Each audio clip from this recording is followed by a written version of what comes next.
Oi! What's up, guys? Boom. There we go. Alright, wait, hold on. Let's mute that shit. Boom! Wait, hold on. Let's actually turn up the volume to like 60. Gotta make sure we hear that TTS. And there's the music. Alright. Boom! What's up, guys? Bro, I'm so fucking sorry. I'm 16 minutes late. I'm a fucking idiot, dude. So, basically, to do the podcast out in San Francisco, I had to take all of the computer equipment with me. Well, basically all the audio and video equipment with me, and I was reconnecting everything, like resetting up the Focusrite, resetting up the camera and all that stuff.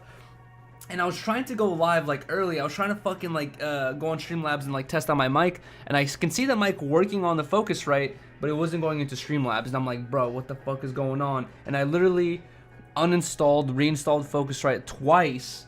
Fucking was like running around trying to think of what it could be, and I realized I never fucking plugged it in. I'm a freaking idiot. So I never plugged in the Focusrite. I then plugged it in, and then because I uninstalled and reinstalled it twice, all the fucking original settings I had set for it were all fucked, and then I had to like spend another 5 minutes getting it all working correctly. But basically, I'm an idiot. I have it all working correctly now. That cold soup, bro. Oh my fucking god, dude. I feel bad, man. Like, I don't know how Philip Solo does it.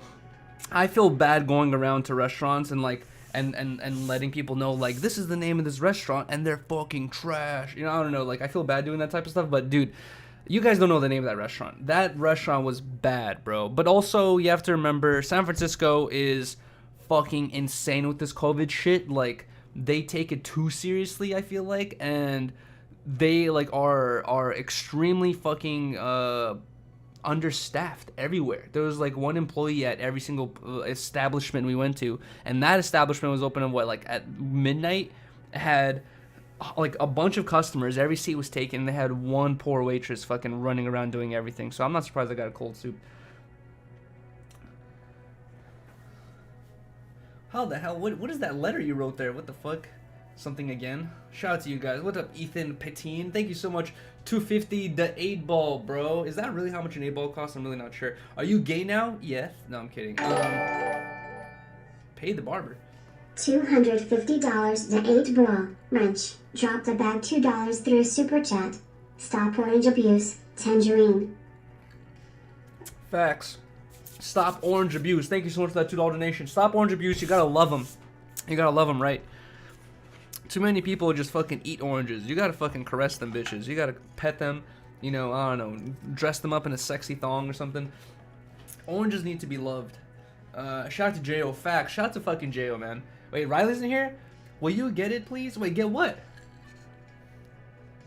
Get what, please? The HelloFresh just got delivered. Oh my god. Okay, I have to go get the HelloFresh, apparently. Ah, I hit my head. Alright, I'll be back in a second. FYI. What the hell happened to my mic?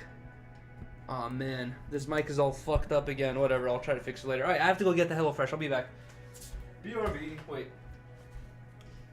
Take my phone in case I got locked out.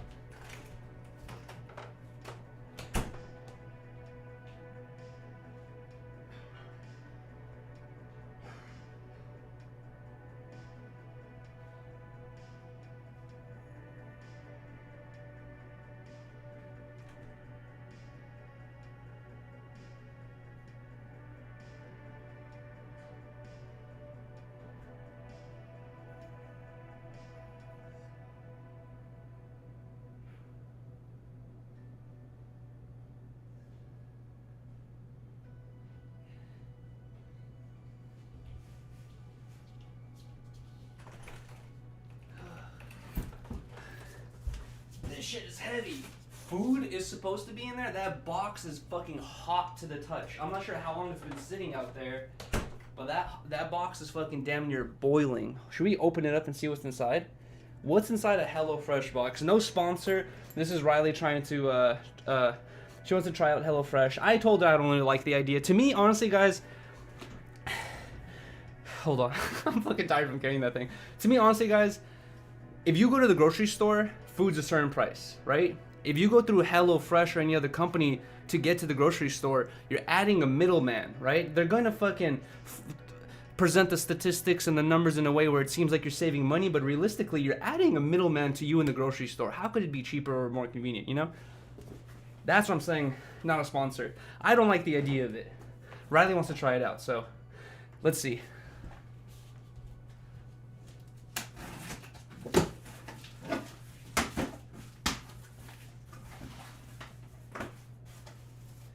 A bunch of HelloFresh stuff.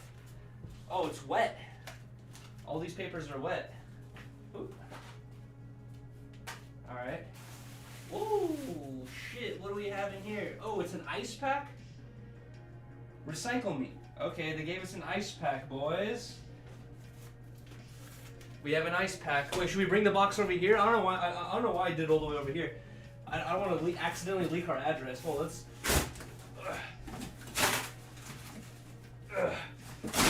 Okay, that has our address on it. Okay, I think we should be good. HelloFresh. Let's see what we have in here. Chicken and sausage spaghetti bologna? Chicken sausage spaghetti bologna. Oh, it's a bunch of meat. Okay, I thought it was like a meal or something. Crispy kickin' cayenne chicken cutlets. Okay. What else do we have here? Crispy Caesar chicken. Okay. Some breast strips. What the hell is this? We got a fruit. They gave us one fruit. Okay, we got a fucking kiwi, dude. Let's go. Got a fucking kiwi. Oh my god. Hella more chicken cutlets. What is this? Glazed chicken bibimbap or something like that. $250 to 8 ball. Wrench. Dropped a bag $2 through Super Chat. Yuri. Doodaloo pay downs. Folded hands. And then we have sweet Italian chicken sausage mix. Okay, guys, I have to take this downstairs and put it in the fridge or else it's gonna spoil. Whoops. Let me place all this stuff back in here, and then I have to take this downstairs and put it in the fridge real quick, or else it's all gonna go bad. Should we keep this kiwi out here? Try to get the kiwi or something. Is that it? Is that everything? Okay, so how much did this box cost? That's what I'm wondering. They gave this to us for free apparently because you get to try it out for free or whatever. But how much does this box cost? And then how much would this same box cost at the grocery store? That's what I'm wondering. SMH, eat it. Eat the kiwi? No glizzy? No, apparently there was sausage in there, so it's kind of like a glizzy. $37 for this whole box. So much waste in packaging. That is another thing, I guess. Like, you are kind of killing more trees, I guess, with this type of fucking delivery service. Alright, whatever. I'll be back in a second.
HelloFresh. Finally, we get to sit down and roll a joint. Jesus. You smelled the cutlets? Oh, I know, right? Luffy, you want a snack? Guys, huge thank you to Swamp Dweller for giving us this giant box of snacks because Luffy and Lola fuck with it. 100%. Lolita, you want a snack? Boom. Alright, now my fingers are gonna smell like cat food. So my weed will smell like cat food, whatever. Okay, Jesus. Sorry I haven't been able to read the chat. Had to open up the chicken cutlets. Guys, we saw your address? No. No. No way. Nah, this... Where? The snacks are their pay for the stream participation facts. Luffy getting Buffy? Luffy's not getting Buffy, he's getting, I don't know. Fatty. Shermanity said cap, thank you. Mooseman said I'ma pull up. Mooseman, pull up, we're about to slap some SPM, dude. About to throw some SPM on, roll some blunts, come through, Mooseman. Let's listen. Put the cowboy hat on, I don't have a cowboy hat. I'm pulling up. Luffy got arthritis. No, he's too young to have arthritis. Luffy, did you eat all those snacks? Some of them were supposed to be for your sister, dude.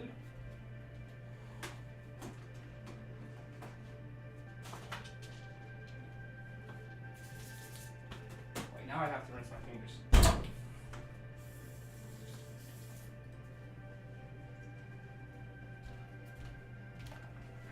Bro, Luffy really just ate all the snacks so fast. Luffy's joints aching?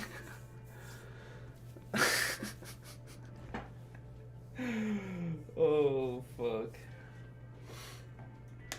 Did he say moist his fingers? I had to wet my fingers because they smell like cat food. I had to wash the cat food off, or at least the cat food dust. Luffy, let your sister eat in peace. Luffy the vacuum for real, bro. He really can be a vacuum. Dude, when he was... Actually, now, I think Luffy has, like, slowed down on eating because I think he understands that there's going to be food consistently every day, you know what I mean? Multiple times a day. But I swear when we got him, like, he must have been starving, bro, because we would put out... We had Lola first. We would put out food for Lola, and Lola would sit there, eat it real quick, you know, maybe take, like, 5 minutes, 7 minutes, walk away. Luffy, bro, as soon as we got him... We put him down as a kitten. You put down the same amount of food we put for Lola, who's older, and he, like, in 2 bites would just go, and then boom, it's over, and then he's just done. I'm like, bro, what the fuck? Like, he must have been starving in whatever alley they found him in or whatever it was, dude, because this fool was sucking down food when we brought him home. But now he eats slower, thankfully.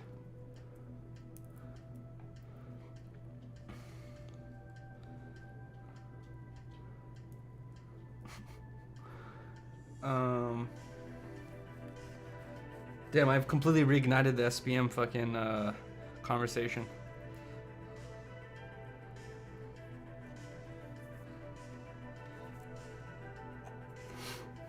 What's up, perro? And flip the trash? What do you mean? Oh yes, and trash. I just called Luffy trash can, and Luffy used to fucking flip the trash too. I hated that. He used to go through our trash all the time. What's up, Cisco? You already just moved to West Hollywood. Let's smoke. Damn, you just moved to West Hollywood? Shit, I'd be down. Probably not today. I won't be able to today, but I'd be down in general. Sometime. Why'd you go to the Bay? It's because, go in Discord, we gotta debate Woody versus SPM. Okay. I have to say, Moose Man, we're looking at the music only in this conversation. SPM is better. I'm sorry. I like Woody's music. I'm a fan of his music. SPM has better music. I'm sorry, just hands down. So many fucking classic songs, bro. Luffy, let your sister eat.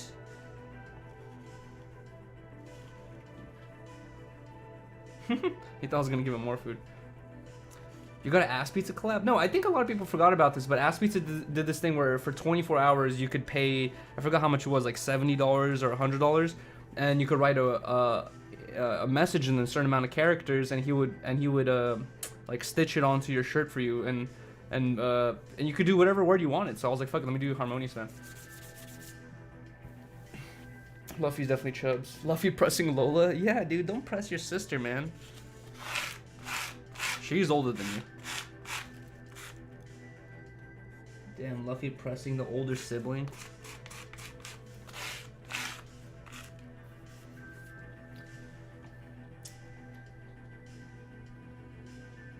Music better, to be honest. Okay, we could agree with that. Yo, go paint the streets, my boy. Paint the streets? What do you mean? I don't want to be a painter. I'm good. Okay, we're almost done rolling this joint. Jesus. With the HelloFresh and all the other stuff that's been going on, it's like, bro, it feels like I've been trying to roll this joint for like 40 minutes already, but stuff keeps popping up. The audio issues.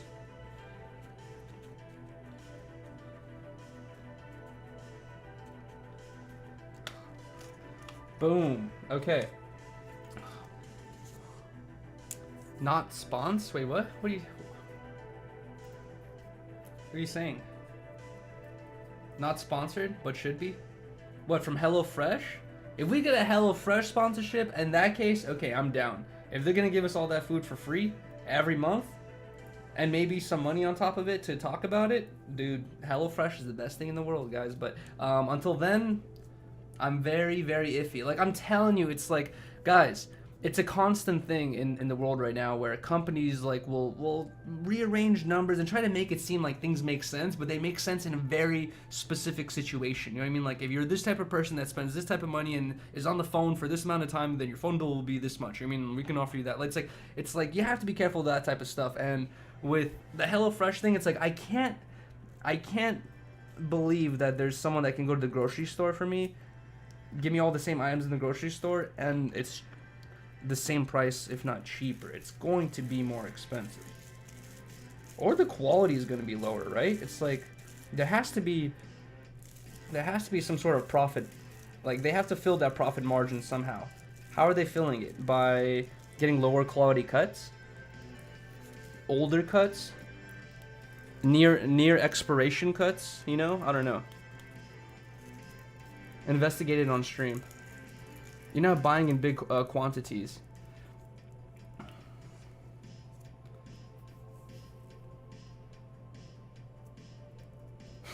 I think we have a HelloFresh, what's it called? What's the word for it? Fucking spokesperson in the chat right now. Alright, joint is rolled. HelloFresh cooking stream sounds lit. Fuck, should we try to do that? We have all the items, I guess.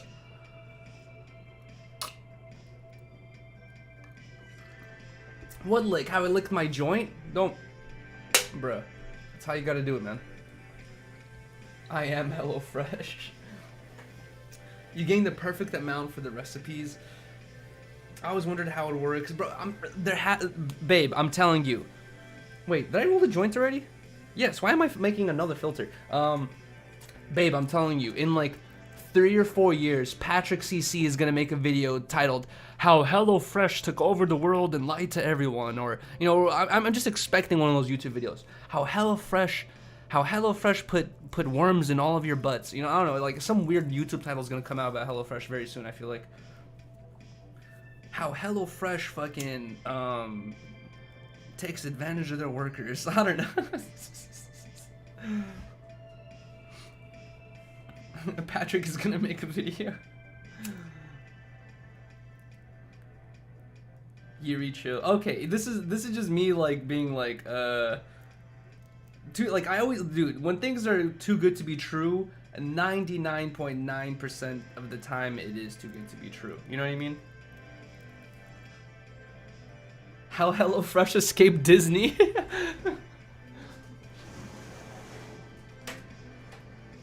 How HelloFresh escaped Disney and took over MTV. A sponsorship out the window.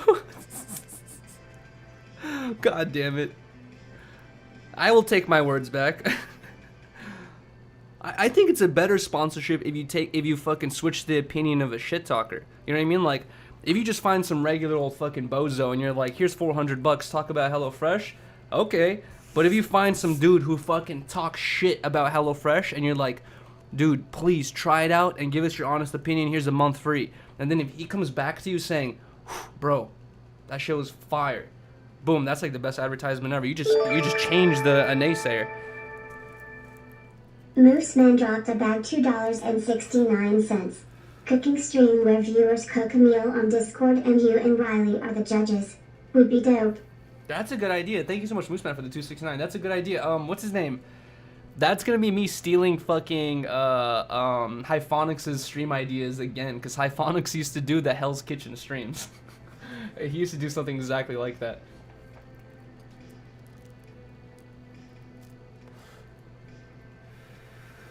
HelloFresh is bad. Changed my mind.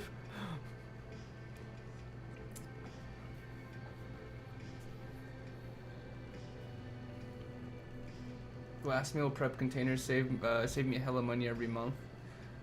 Bruce Dropham does it too. Everything recycled, but still your spin on it. True. I don't know. I'm trying to think. What? Vel hit me up recently. Vel is trying to do a cooking stream, and that sounds like a good idea. But I think Vel and I should have a competition. Vel and I, but here's also the fucking issue: is Vel is actually a chef, not a chef, but Vel has experience cooking. If you guys follow him on Instagram, he cooks himself delicious meals all the time. He's ran a burger stand. Like, he actually knows how to cook. I don't know how to cook at all. You know what I mean? So a competition between me and Vel, I think it would be unfair in the cooking thing. $250 to 8 bra. Wrench. Dropped a bag $2 through Super Chat. Smoke Scante. Save on food. Thumbs up. Thumbs up. Babe, did you hear that? If we smoke Scante, we won't even have to eat food, and we'll both look extremely healthy. He puts things in the air fryer. That's what make it fun, though. Okay, so I feel like that would be a funny competition, is if Vel and I both had, like, the same ingredients and had to make the same thing. We had a certain amount of time, and the chat or the Discord, whatever it is, they're the judges. We have Riley, the live judge who can taste it, and then the loser has to go through something, I feel like. I feel like the loser has to have his meal put in a blender and you have to drink it.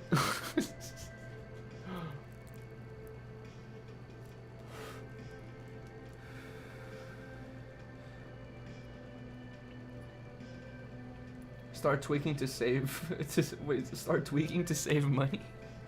Bro, did you guys see the fucking... I was thinking about talking about this on 10 Talks, but I'm like, I think it's just so out of the ballpark and random. I feel like we could talk about it now. But shout out to You Ain't Hardful. This is the Instagram page where he's pretty good about fucking referencing, you know what I mean, like being good about the information he posts. But there's been a couple times I have posted his articles and I get so much shit of people saying this is false. Empton dropped a bag $2 through Super Chat. Velvet Smoke You. You cook a cup of noodle maybe. Thank you, Habitat. I'm pretty confident that they'll smoke me as well. But anyways, guys, check out this fucking recent article or thing that yeah, I guess it's like an article that You Ain't Hardful posted about a dude in Texas who basically this guy. Okay, let's just read it together. Here's the article. Texas man goes to cops for protection after stealing from his drug dealer. Quote, and it's in quotations, "I'll split the money with you if you guys help me." So it says Harrison County deputies made an unusual arrest Thursday after a man came into the station asking for protection following a narcotics theft. So, it gets even more interesting. Texas man Pedro Serrano, 33, told investigators that his life was in danger. During the interview, he allegedly said that a large quantity of drugs is in his vehicle, which he had parked outside the sheriff's office. Blah, blah, blah, blah, blah. Hold on, where's the, there's more information somewhere about exactly how much drugs it was, and I think it was 2 pounds of meth. I think that's, oh yeah, there we go. It turned to, which allegedly turned up to 2 pounds of crystal meth. So this fool stole 2 pounds of meth. He lives in Texas, so I could only assume he's stealing the fucking 2 pounds of meth from the cartel. He stole the meth, and then he goes to the cops to ask for protection. You have to be on meth to think that's a good idea. It's like, bro, this is such a good advertisement for why you should not do meth. It's like, what? You know what I mean? Like, what the fuck? What is your goal here? The cops are gonna be like, how much is 2 pounds of meth worth? You know? Can we look that up? How much is 2 pounds of meth worth? Am I gonna get arrested for looking this up? There's how much is crystal worth per pound? The cost of 1 pound of quantitative crystal methamphetamine ranges from 10,000 to 30,000. So up to 60,000. Profiteer dropped a bag $1.99 through Super Chat. Cooking stream while absolutely zooted. Cooking stream with the shot donations. Vel drinks tequila, I drink vodka. The drunker we get, the worse the meals become. That's a fucking great idea right there. Bro, they're saying a pound ranges from 10,000 to 30,000. If it's powdered, it can go from 3,500 to 20,000. But if it's crystal, it's 10,000 to 30,000. They said he had crystal, so he potentially had up to 60,000 worth of meth. Bro, can you imagine?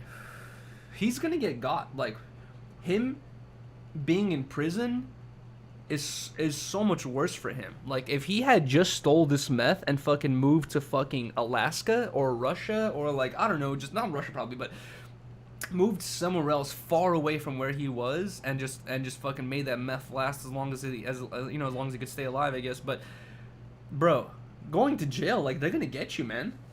Released on bail probably. Well, if he was in California, he'd be out the next day. But in Texas, they take the drugs a little bit more seriously.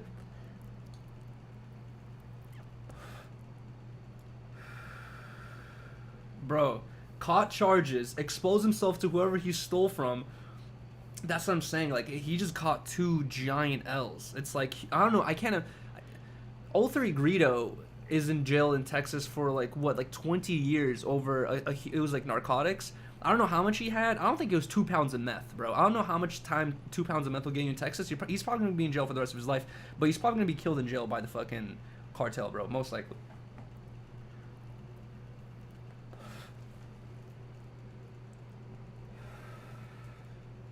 He a dead man. I agree, man. There's no way this guy's gonna survive his jail stint.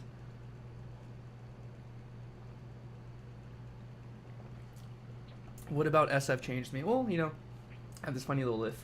No, I'm kidding. Drugs are hella crazy. I agree, bro. I want to save a lot of my SF talk for. Oh, actually, we already talked about it. Empton dropped about $2 through Super Chat. That's no money, lose job, and cartel after you roll.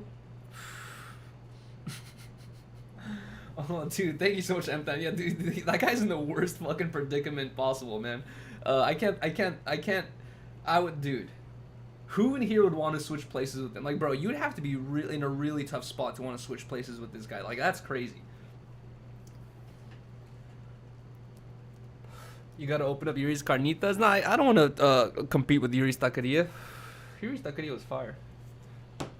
What are you talking about? We were talking about this guy who basically stole 2 pounds of meth and tried to go to the police for protection. Texas man goes to the cops for protection after stealing from his drug dealer.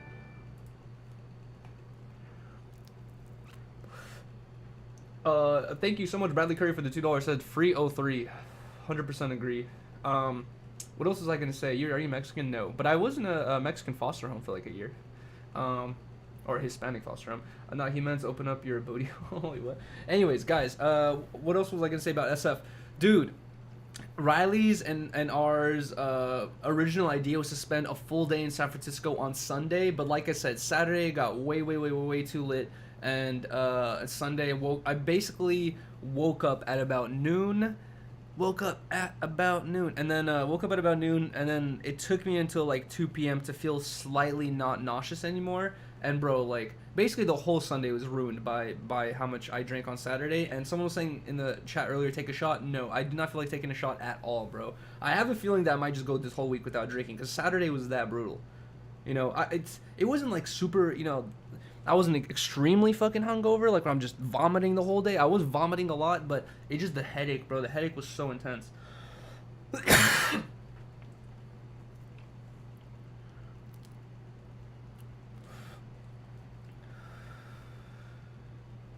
He deserves to be in jail. He's dumb as fuck. Yuri too old now? Too old for what? Well, too old for a lot of things, I guess, but... What do you mean too old? I feel like I'm relatively still young. Luffy thick. I just noticed. Luffy's right there. Luffy. They're saying you're looking thick. They say you're looking thick, boy. They say you're looking thick, boy. Yuri's 45. Drew dropped a bag $2. Cooking stream, but the loser has to do a 48-hour gulag stream with Flacco. Oh my god, no, no, no, no, no, no, no, no. I do not want to go through another gulag stream. Thank you so much for that $2 donation. Sebastian dropped a bag $5. If I had cartel booty in front of me, I would go like hell.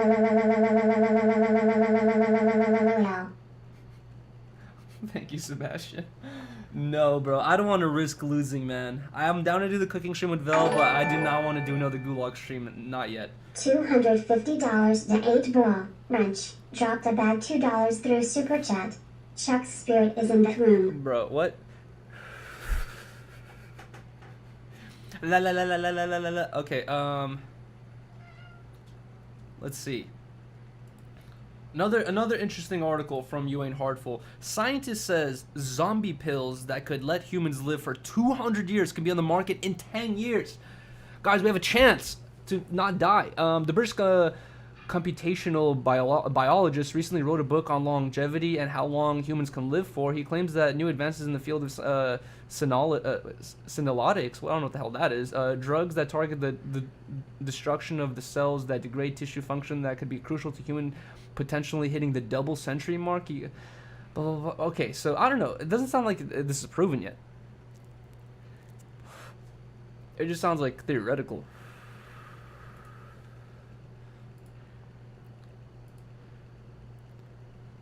I don't know. I don't know if it can live to 200. Who still harbors the hope that someday things will go back to the way they were. Bro. Dude, did you guys see this fucking case, man? Okay, right now, my computer does not give me any notifications. I kind of like made it to not give me any notifications, but the one notification my computer will force me to see is like temperature warnings and like kind of like just like warnings outside. Today I got a warning saying I forgot exactly. It said something about like peak record hit for a heat. Basically, it was saying that it's incredibly hot in Los Angeles. Before we left to the Bay, I got another notification saying there was a heat wave. Right when we went to it was hot in Los Angeles. It's 97 degrees outside right now. When we went to the Bay, it was like 105, 104, bro. It was super fucking hot. San Francisco is way colder and way cooler, but the Bay Area, like Antioch, Concord, like Oakley, wherever I was, it was like 105, bro. It was super hot. Guys, look at this case that just came out during this heat wave, and you know we're experiencing this heat wave in fucking in California, but it seems like Texas is experiencing this heat wave as well. But guys, check this out, bro. Over 46 migrants found dead inside a tractor trailer in an attempted smuggling operation in Texas, bro. Riley and I saw this shit yesterday, and we were like, our jaw fucking dropped, bro. We were like complaining about the heat the whole time we were in the Bay, and we've been complaining about the heat the past like week or whatever it is. We've been experiencing this heat wave, but dude, I've heard this thing happening before where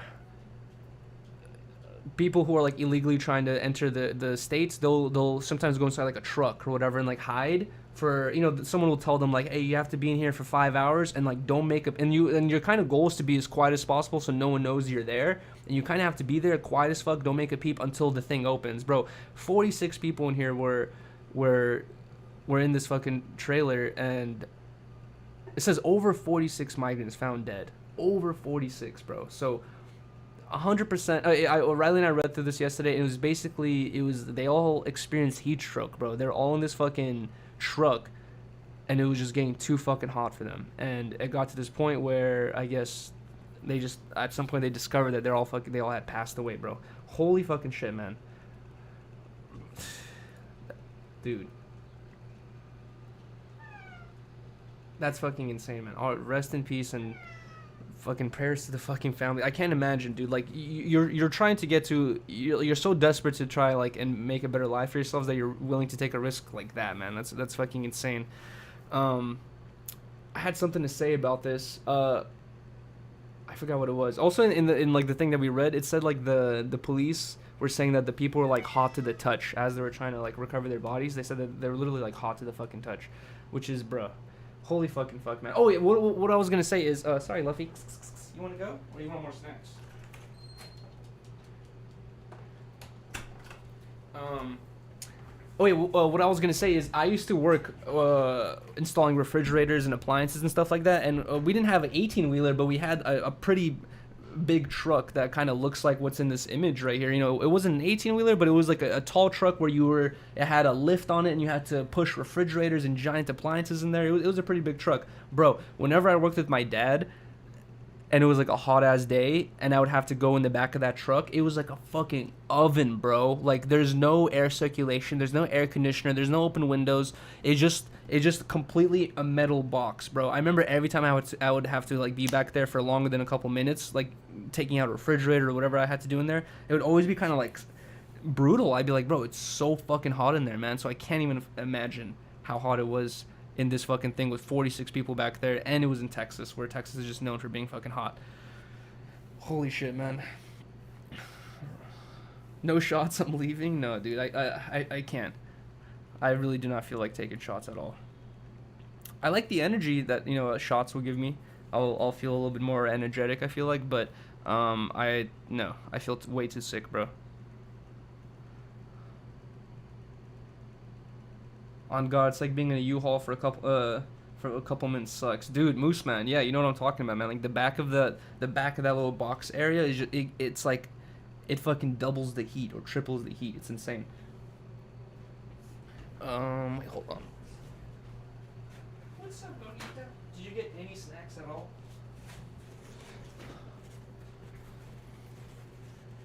Who did that? Wait, did what? Why'd you leave me on red? I'm not sure what you're referring to.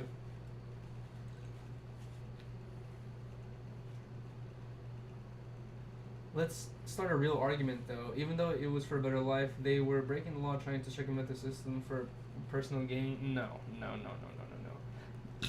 Just take a look at what's going on there, bro. It's like there's many interviews with farmers out there who like talk about how they want to have like a normal life out there in Mexico, and bro, the cartels have a grip on damn near every aspect of their fucking government, man. It's kind of insane. It's like your only option really is to leave. So your argument kind of is like, I don't think you understand. I think like that comes like from a privilege. Like the only way you would say something like that is like if you completely just don't understand any other existence other than the one you were born into, which is like you didn't have to deal with these things, you know?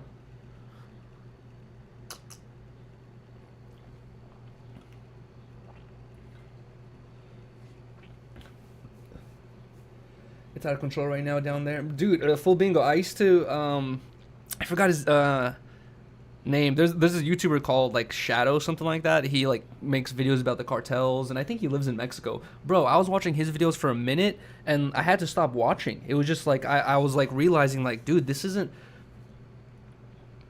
Like, it was getting kind of like tough for me to watch, because at first I was watching the stuff that he would report on that was happening in Mexico, and the stuff that we don't see in the news.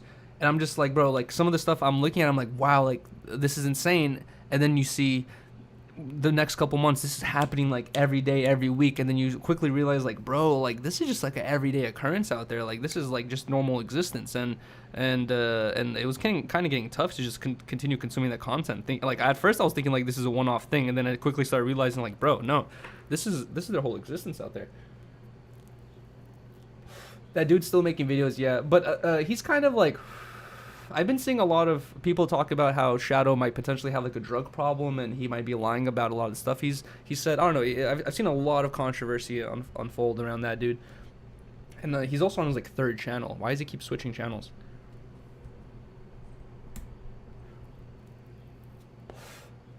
I have an uncle in Mexico that died from the cartel related situation. Some uncles I never met. Jeez, I'm sorry, Vito. I'm sorry about that, man. OG Shadow, yes, OG Shadow. There you go.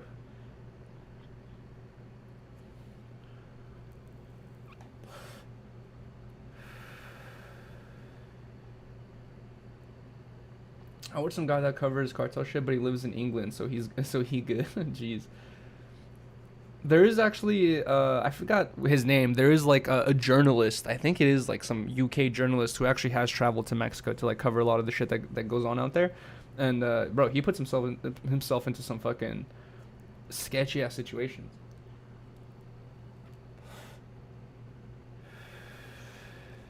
Why do everyone in LA cry about shit everywhere in the world, but walk past bums on Skid Row. Well, that's also, if you pay attention to like what Riley and I talk about here, that was like a huge topic. We were continuously talk about that.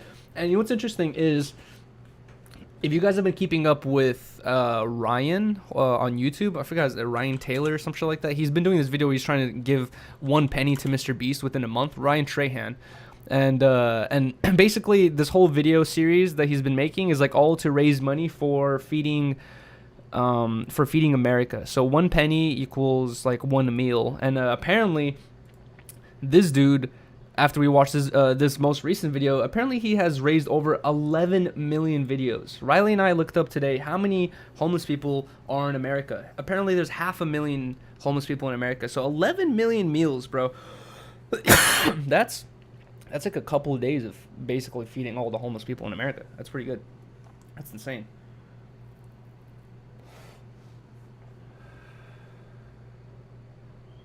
That's one person though. I know this is one person, but I'm not saying he's like completely solving homelessness issues or fucking the food crisis, I guess. But I'm saying like he's doing a good ass thing right now, bro. Like 11 fucking million meals given so far, and he's not even done with the series. I'm almost 100% certain that by the time he gets to his last video, there's gonna be like some huge companies or even Mr. Beast or other people who are gonna be like, I'm donating $1 million as well. It's like it's gonna be way more than 11 million meals donated.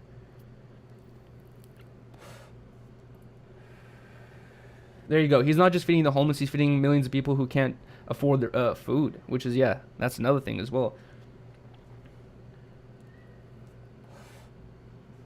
Manny Gabe, it says, out here in the Bay Area, homeless people hold full-time jobs because of the rent prices. I was getting into this discussion with, I guess you can call it an argument or discussion with Flacco.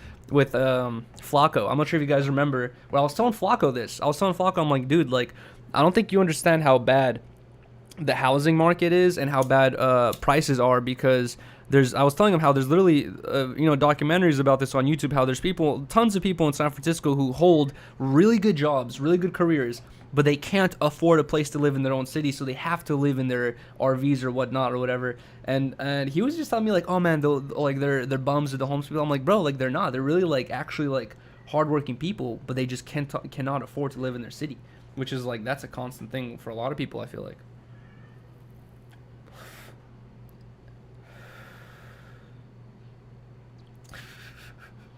I'm drunk too. Jeez, it's Tuesday, man. Bro, can we talk about who's going to be on No Jumper Show today? I cannot believe it's Danny Duncan, right? That's the name? MDM dropped about $2 through Super Chat. Hope it's better food than your leftover Chinese food. I hope so too, man. But also, that food wasn't. If I was starving, I would eat that food very happily. Danny Mullen, there you go, Danny Mullen. Sorry, Danny Mullen, not Duncan. It's Danny Mullen. There you go. I'm interested in what the fuck the conversation's gonna be. This is very interesting because if you guys remember, Adam sat down with Danny Mullen for his podcast, and he brought Kiki with him. And Kiki at the end of the podcast asked Danny Mullen like, "What's up with your use of the N-word?" And Danny Mullen explained it. And Kiki had just like left it at that, but like I have a feeling that conversation's gonna get re-brought up. You know what I mean? We're gonna have to see maybe a further explanation or something like that.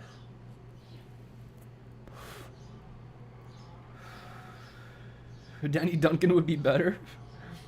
I could ask Danny Duncan why you tried to hit my girlfriend's car.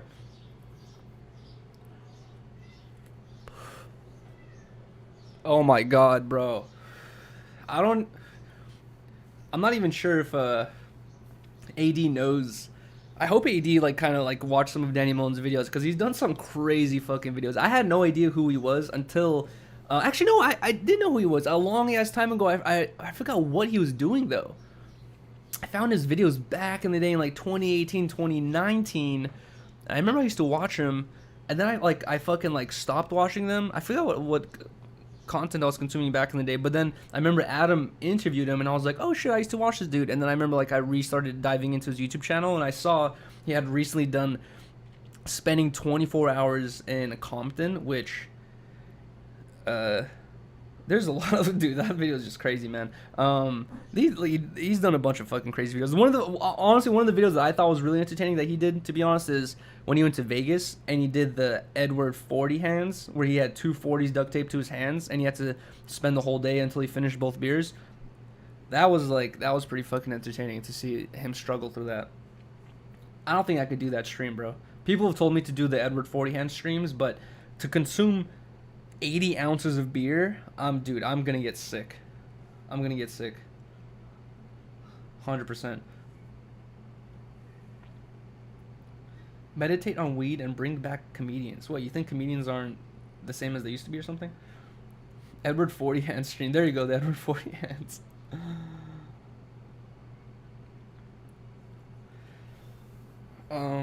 What happened to Thug Baby? I'm not sure what you're referring to. We want you sick. No, I know you guys want me sick. Dude, no. The idea of being nauseous and throwing up and then also having two 40s duct taped to my hands, like, bro, I'm gonna end up smashing them to get out of it. Sornex dropped a bag $1.99 through Super Chat. Yuri, look up Nutty Mullen on YouTube. We need the 40 hands, bro. No, I'm scared to do that.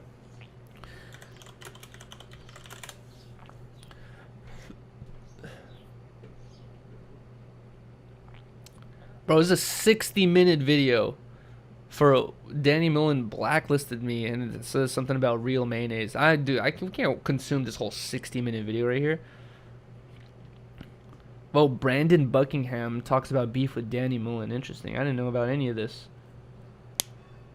And it's on that one podcast with that one gun YouTuber, or that one Russian gun YouTuber who got like his channel taken away basically and went to jail. Get drunk as Toke. Toke can handle his liquor better than I can. I've never heard Toke ever talk about throwing up. Have you guys? Like, I've never heard Toke say like, oh, I got so sick I had to vomit. I don't think I've ever heard Toke say that. I feel like he can control his alcohol way, way, way better than I could. Get Toke drunk. You guys have? Oh.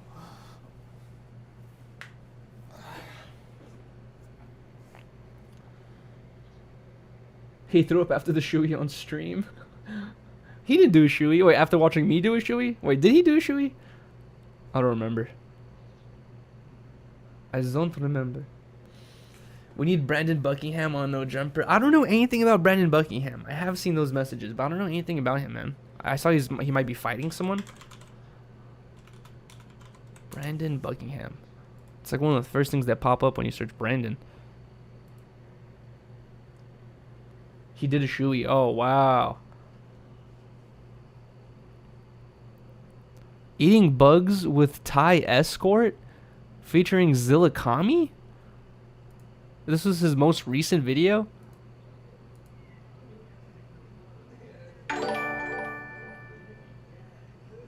Try Papa dropped a bag $1.99 through Super Chat. Start easy 32 ounces hands, my guy. True. We could try to do that.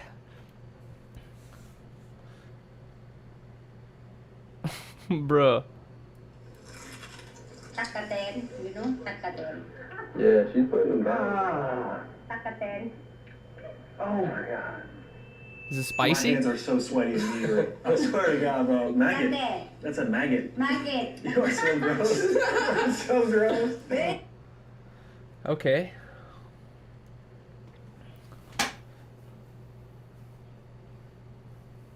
Bruh. I don't know who Flight Reacts is. He the goat. He's a retired teacher. He kind of looks like a teacher. Looks like a teacher you would have. Right? He does a lot of videos with Zillakami, interestingly.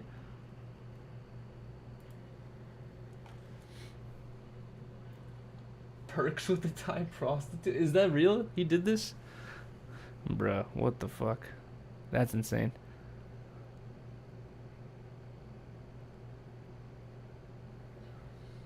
He'd be kicking with Zillakami. That's sick. Because they're both in Thailand. Interesting.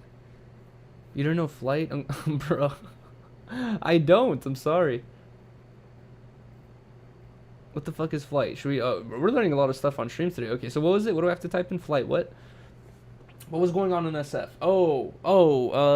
Well, basically there was like a Pride event. Well, Riley told me that like SF has this like, you know, it's just called Pride. It's just like a day that all the LGBTQ plus people will just have like a huge event celebrating or whatever, and it's called Pride. And we happened to be there on that day, but we got in a little bit late, and the traffic to get in was insane because of the event.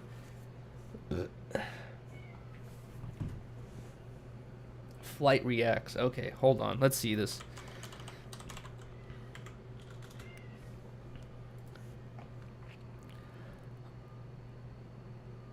Not your average flight. What do you do? Yes, sir. I'm green. Okay. What else do we have here? So it's a reaction channel? What do you do, flight crew? FTC. Flight team stand up! Bitch, dude! We got Flight React's funniest moments in 2022! So far, we got like 4 or 5, 6, maybe 7 months left at the point of randomness. Sit up! Okay. Random. Best playoffs. One moment he's playing like an all-star, next moment he's playing like a towel boy. Is he reacting to himself reacting? Oh! There's a way to trick your brain thinking there's salt in your mouth. You have to pretend you have an imaginary salt shaker and you're shaking it in your mouth. He's reacting to himself reacting. Only 11-year-olds watch this guy. Are they saying Scooby-Doo and... Wait, what? Scooby-Doo and Shaggy are gay? I'm gonna leave the stream up until flight gone. Wait, what? So you just want me to have flight up the whole time? I could put up an image of him to the side of me. You did the video of Cartels and they called it Thug Baby. Oh, okay. I don't know. I really haven't heard much recently. I'm not sure what she's doing. Luffy, what, you want to come back in here? Hey. What's up, buddy? First he wants to leave, now he wants to come back. Bruh, no way. No way. Hold on. Danny Mullen went cave diving? Alright, guys. This is one of the, like... There's not a lot of stuff in my life that, like, I'm like, bro, like, if I was in that situation, I honestly would not be able to compose myself. And I know that being in a cave or a tight cave is kind of like the Chinese finger trap, where it's like, the more you freak out and the more anxiety you have, the harder it is to get out of it. I would not be able to control myself in a situation where I'm fucking, where I'm in a very tight environment, like squished like this, and I can only move like, bro, no, I could not. I would freak out, and I would probably like keep having an anxiety attack until I have a heart attack and die. Like that'll be my best case situation. I want to test my metal. I want to try. Yeah. So get. Let's see. So when you fall, and you get back out. Yes. Hey, dude, we are crawling on our bellies like serpents. Okay, that already, you know, this is the part where I'd be a little bit interested in. I'd be like, okay, like, you know, a little hole, we get to go inside the hole, it might be a little cave action in there, but when it comes to wiggling between stuff, nah, man. Nico is sweating already. Stuff about the pit. You're thinking. Bro, you guys want to see something that'll give you anxiety? I'll show you guys a video after this. Hold on, let me just see what the hell happens here. I want to see how far he actually goes. Oh, so they pray, bro, any sport or fucking activity where you gotta pray with your fucking homies beforehand? No, count me out, bro. Please, I don't want to pray before I do something because there's a high chance I'm gonna die. This is cool. This is what I like. This is where I'm saying, like, if it was easy to get this to this location, no squeeze or anything, I'd be interested in something like this. This is cool. I would want to smoke a joint in there. Yeah, Nico, it's gonna be like this the whole time. Nico, have you ever seen a half-finished stalagmite? No. Well, pay your respects. Thank you. With no tread. I like rock climbing, so the climbing part is cool. Bro, this is a giant ass cave, dude. Like, they just enter through the ground and like it's like a giant cavern down there. This is insane.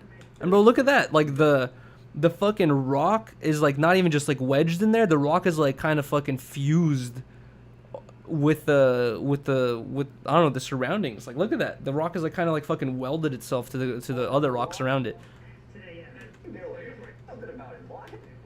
Which one's that? What Okay. Okay. All right. No, this is it. This is where I turn around.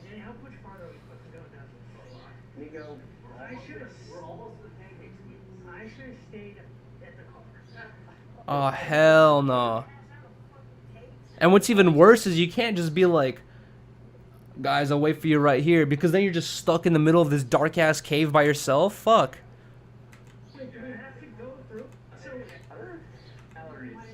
Bruh. Alright, who's going first? I want to see this. Alright, this looks pretty interesting. Doesn't look too bad. Hold on, let's keep skipping in. They said skip 10 minutes in. Someone said skip 10 minutes in. That's where it gets good. Okay. Oh, alright. No. No. Bro! No. You see? No. The idea of like every little movement you do is just restricted. No, bro, I couldn't.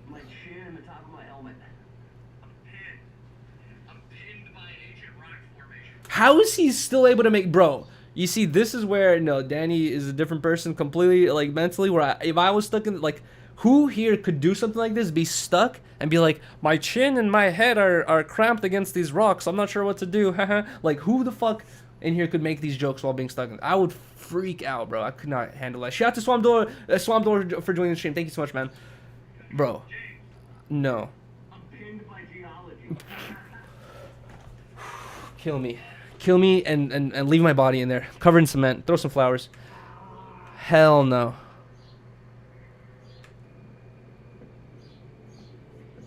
Oh, Nico went back. Okay, yeah, that would have been me.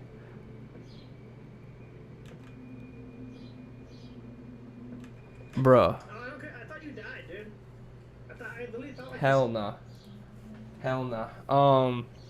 Okay, hold on. Well, I'm pretty sure you guys have heard of this if you're into this cave diving shit, but or what is it called? Spelunking. There's this muddy putty or caves, right? The muddy. Wait, what's it called? The muddy putty. The Muddy Putty Cave. There you go, bruh. Okay, so there's this like infamous story of this man called John Jones who passed away in these Muddy Putty Caves, right? Before I found out about this John Jones story, and if you guys are into like looking at any of these types of videos, you probably have heard of this person. But before I even found out about the John Jones situation, I found this other YouTube channel called CBG, and he did a whole bunch of video parts of him crawling through the Muddy Putty Caves, bruh. The Nutty Putty Caves. This shit gave me the worst fucking anxiety attacks I've had in my life. Scruffy dropped a bag $2 through Super Chat. React to Danny Mullen mayonnaise on YouTube. Thank you so much, Scruffy, for the $2 donation. Bro, it's an hour-long video. I could not, man. I really want a golden doodle, but Yuri said they're too big. Riley is really pushing me to try to get a dog right now, but I keep telling her, like, dude, I don't want to be restricted with the idea of, like, oh, man, I want to go leave the house real quick. Oh, gotta think about the dog. What do I do with this dog? You know what I mean? Like, it's just, like, especially with the big dog, you can't just leave a big dog, dude, at home for multiple hours. You have to take the thing with you constantly. You have to walk it constantly. I'm not ready for that responsibility. Anyways, guys, check this out. The Nutty Putty Caves, part 3 of 5. This dude and his homies are insane. Number one, before we even get into this video, look at this tunnel, right? This tunnel is already really small, and it gets even tighter and tighter where, like, he can only have, like, one arm behind him and, like, one arm ahead of him, or, like, just both arms ahead of him, or just both arms behind him. Like, you can't put your arms out like that. You have to have your arms like this or like this. It's kind of fucked. Like, I forgot at what point, but at one point in this video, his homie is ahead of him, right? His homie's ahead of him dragging this fucking camera. And his homie, you can hear him fucking fart and start laughing. He's like, sorry, man, you're gonna have to deal with that one. And this fool behind is in this tiny little cramped environment, fucking probably sweaty and musty as fuck, has to crawl past his fucking partner's fart to continue going. Bro, I could not do this shit, bro. They were laughing about this shit. You're in charge of that camera, because I can't. I got you, buddy. It's gonna crawl with me, but I can't do anything.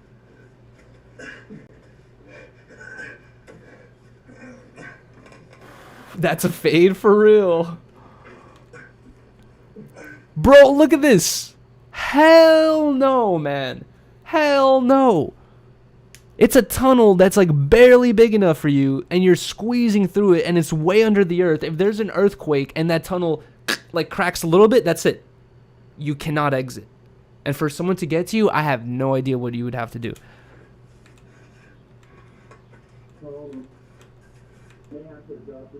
Man, are you almost to the end? Okay. They want to die. Dude, I get anxiety watching this shit too. But I watched all 5 parts of this guy's video, CBG, and he did this before the fucking dude passed away. Anyways, this guy did this video completely covering this like one path he took in this tunnel, because there's a bunch of different paths. Some other guy a couple years later, John Jones, tries to do like a similar thing, gets stuck, and basically they couldn't get him out. They said that the police and the rescue crew said that like the only way to get him out was to tie a rope to his legs, and he was so squished by his chest that they would literally like rip his body in half. They were like, there's no way we can get him out, like he's like stuck in there. So the only option they had to do with John Jones was to fucking seal the entry with cement. So this dude is basically forever stuck inside that hole, dude. Did John Jones make a video? No, he did not, dude. He was with his family. He was like with his family fucking doing this shit, and he just got stuck, bro. Yeah, RIP to bro. RIP to John Jones. But they fucking sealed the entrance with cement, dude, so that no one else could go in there. I can easily see how you can get stuck in here and not get out. Look at this. Both his arms are in front of him. Bro, this is the worst part. He can't even like find like anything to grip onto to like keep moving.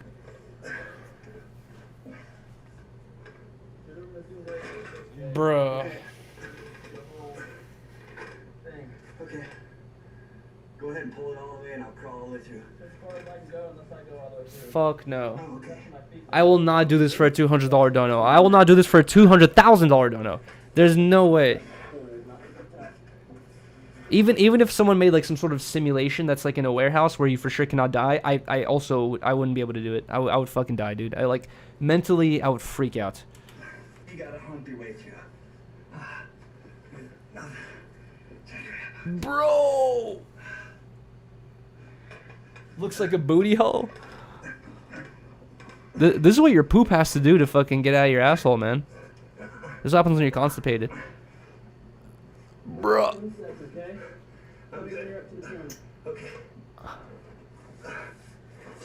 Fuck this. He's like desperately trying to move forward, and he can move forward like centimeters at a time. No elbows.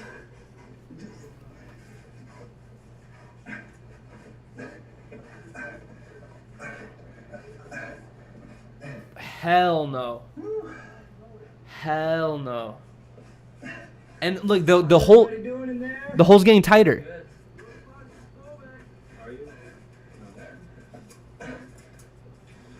The hole's just getting tighter, bro. Yuri's bathroom POV. Bro.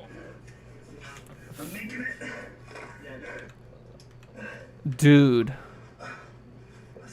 And then guess what? And then the end of that hole that he was just in that was super tight leads to this slightly bigger hole. And just to get out of this like hole into this section, like you have to contort your body into a specific way to get out. It's like, bro. Look at this. He can't get out of the fucking hole, bro. How are you? And you have to get back into that hole to get out. Fuck no. I'm getting anxiety just watching this shit. Alright.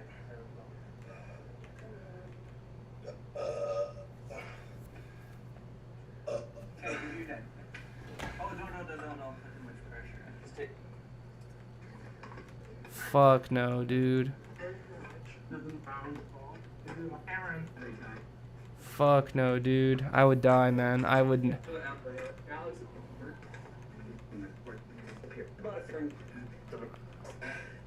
Intense experiences of my life. And there's so much more to show you. I just hope we have enough light and battery and energy to show you all of it, because this part is way down in the belly of the beast. This is near the end of one of the main shafts.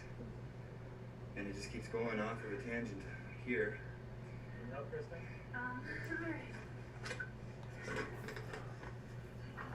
Bruh. Shout to Uchis. Dude. Sad this is someone's hobby. Honestly, okay, I forgot who it was. I was watching this one interview with the dude who does this shit, and there's like multiple words for what this is called. It's called like cave diving or spelunking. There's like multiple words for this shit, but there was an interview with some guy who does this type of stuff, and they were asking him that same question. They're like, why the hell do you like putting yourself in these incredibly uncomfortable situations where you could potentially die? Like, well, like what the fuck is the, you know, what do you get out of it? And then he was like, and he didn't say skateboarding, but he kind of put into the perspective where I thought about skateboarding, where he was just like, he's like, why the fuck does anyone do anything else? He's like, I forgot what sports he brought as a reference, but he's like, there's people who do all these other random things where they also risk injury. And at the end of the day, if you look at the sport, it's like, look at basketball. You're putting a ball into a hoop, right? Look at it logically. What's the goal here? Like, put a ball into a hoop. It's like kind of pointless and dumb, right? Think of skateboarding. Like, you're just taking a piece of wood and flipping it either one way or the other. It's like both are kind of stupid, and just like it depends on to the person if it makes sense to you or not. Like, to me, when I see a nice kickflip, I'm like, ooh, fire. You show a kickflip to a person who's never skateboarded before, knows nothing about it, or even cares about it, they don't even know what they're looking at. They're just like, huh? Okay. Why would you? And then if you see another video, you show that same person a video of a person trying to do a kickflip and they land on their ankle and like they twist their ankle or break their leg or something like that. The first thing they're going to say is, why the fuck would you do that? You know what I mean? That seems like the dumbest thing ever to do. What do you get out of it? You're just injuring yourself for no reason. But then you really think about it, you're like, why am I doing this? Just because I like it, I guess. You know what I mean? So that would be their reason too. It's just like my parents would tell me that this bro, every time I've rolled my ankle like fucking 20 times, bro. And every time I have to sit in my bed for like, 2 to 3 weeks, basically unable to walk. And every time I did that when I was like younger, and then it got worse when I was older, because my parents, especially my dad, would be like, bruh, what the fuck are you doing, dude? Like, you can't work. You're sitting in bed injured because of skateboarding. Like, why? Like, he's like, quit skateboarding. Like, why the fuck are you doing this to yourself? You're just injuring your fucking body for no reason. You get nothing out of this. I'm like, you don't understand. This shit's fun. You know what I mean? So it's kind of like the same thing, I would say.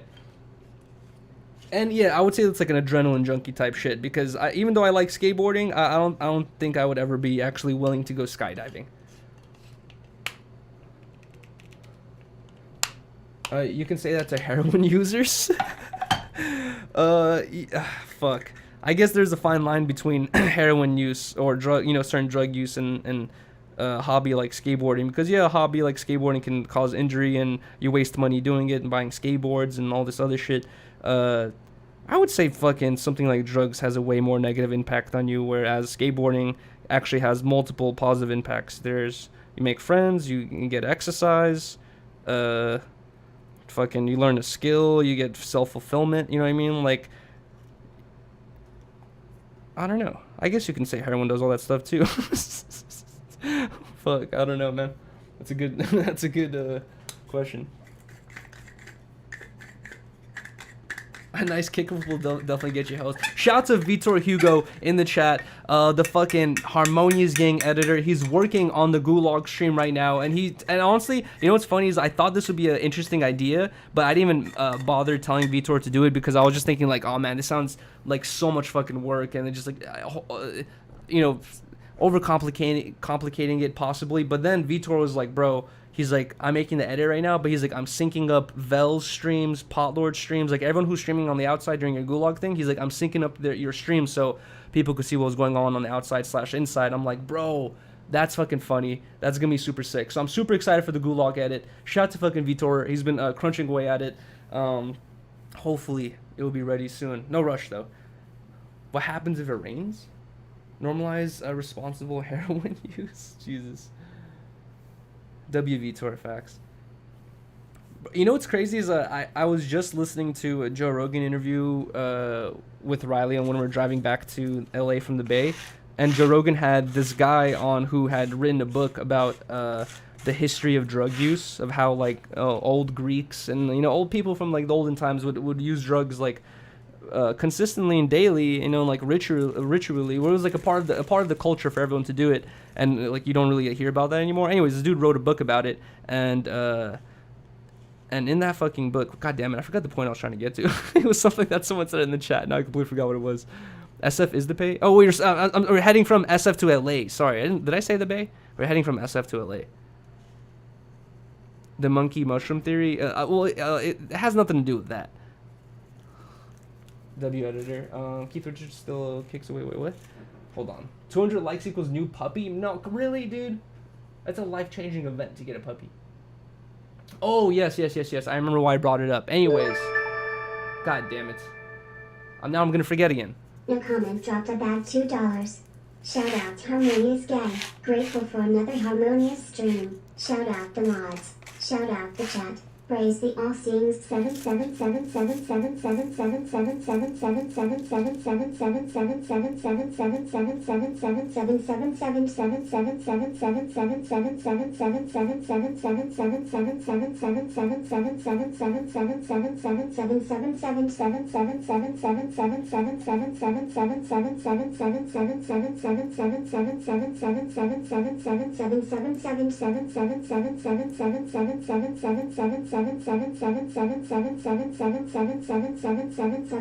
You should react to Canelo Joseph.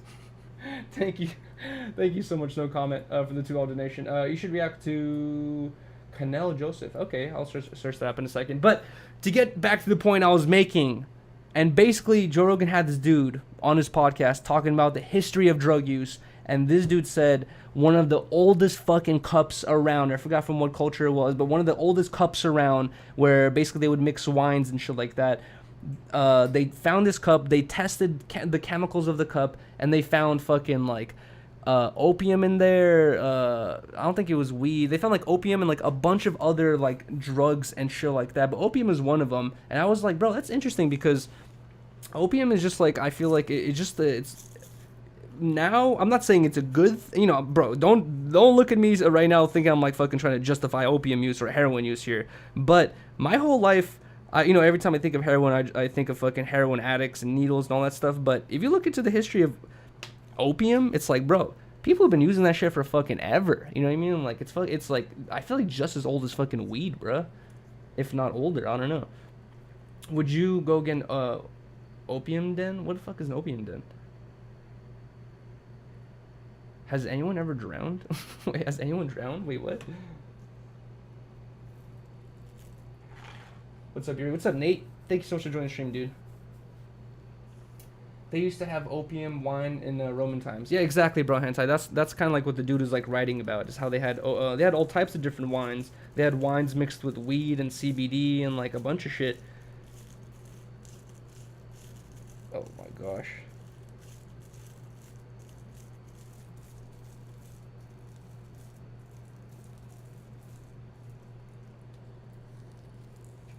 What's up, Mark Plummer? Black tar is from the devil. 80 sips opium wine. It's OG Tylenol. Coke is not natural. I agree. I told Riley this. Like, honestly, I don't like using... Well, I'm not a drug user at all. Like, I smoke weed, but in my mind, weed it falls into the same category as something like coffee or caffeine or something like that. If you really look at the fucking... what they do for you, and sugar as well. But I have a little bit of interest in chewing on a cocoa leaf. I would never want to do cocaine, but if I was visiting other countries and you could buy cocoa leaves or try them out, I'd be interested in chewing on a cocoa leaf and see what happens, because that's natural. You're just chewing on a fucking damn leaf. It's not chemically treated or anything. RJ dropped a bag $1.99 through Super Chat. Don't do opiates, period. 100% agree with that, RJ. Shout out to Sondor, about to drop this dab of Ozarks. Cheers, man. I'm about to join with you. But yes, guys, can I also say that continuing on the conversation about how I was kind of surprised how, or just a little bit interested and surprised how opium just has a long history with human use. You know what I mean? Like people talk about how weed has a long history with human use. Seems like opium has a little bit longer. It stretches back further and a little bit more recreationally. It was like recreationally used like by a lot of people back in the day. But I do have to say that living in Los Angeles, every single, I'm not even joking here, guys. I'm not even fucking over exaggerating. Every single person who is like a family member, friend, acquaintances, anyone that I ever met or anyone that I ever knew that got into opiates and actually like got on to them consistently, it has always ended extremely badly. I've never met a person who's like successful in life, who you know treats others well, who you know is motivated, who's hardworking, who's healthy, and also does fucking opiates. I don't really know anyone like that. It's very, very fucking few to none. 100%. At least in my experience. I've never fucking met like an opium user, or not opium user, but like an opiate user that I could look up to or I could get inspiration from. It's always like, what? Like it always ends up bad. No comment. So you don't scam me? Okay. Let's look it up. Yeah, they don't exist. Who's Canelo Joseph? Canelo. Pure cocaine, uncut will kill you. Holy shit. Dude, I do opiates all the time and I'm not addicted. I have a good job. Okay, we got one in the chat. Okay, so Canelo Joseph. You guys love when I react to other YouTubers. Okay. Let's check this out. Let's give our opinion on another YouTuber. Let's just choose this video because it gets promoted.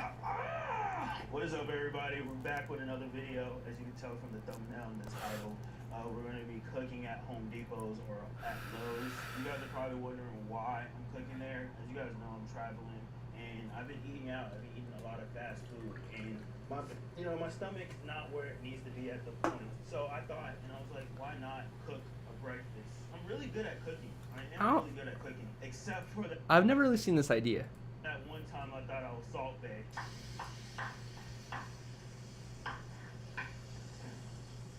I want to say shout out to Loaf. That's my guy right there. I see him do All right, let's see what he gets an apron. Bro, please don't screenshot this shit. I promise you this is just for entertainment purposes. Okay. Just good in. Wait, whoa. Butter. Y'all add butter to your sausage? I don't really know, but let's go ahead and add some butter this way. I'm gonna make sure that's good in. He's already. I would not even think he would get this far because you have to plug in the toaster, plug in that thing, get a pan, get out the eggs and butter. It's like by the time you get all this stuff out, you're most likely someone's gonna look at you and say something. I'm surprised he got to this point where he's actually cooking something.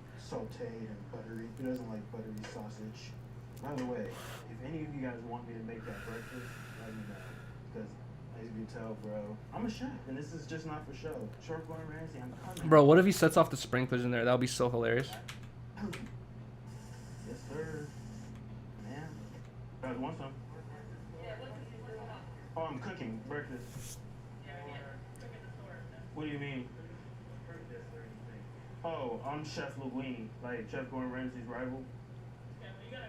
For real? I can share with you guys if you want.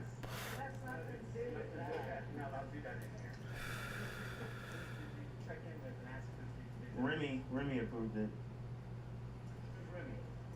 This is Remy. He brought a mouse with him? What? That's Remy. He's the one that's helping me cook. It's a real mouse? I'm just confused where the confusion's at. I mean, he's helping me cook. It's just my little chef is helping me out right now. That's the only reason why. Okay. I didn't even get to cook my fucking eggs. If you smell like some sausage, that was me. It's delicious.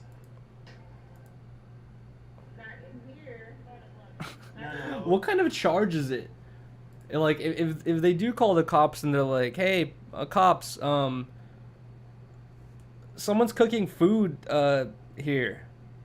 and they're not allowed to. Like, I don't know, like, what's the charge? Like, what the police, come help, someone's cooking breakfast quickly. Trespassing, I guess. I don't know, the door's open, you can just walk in there. It's not really trespassing.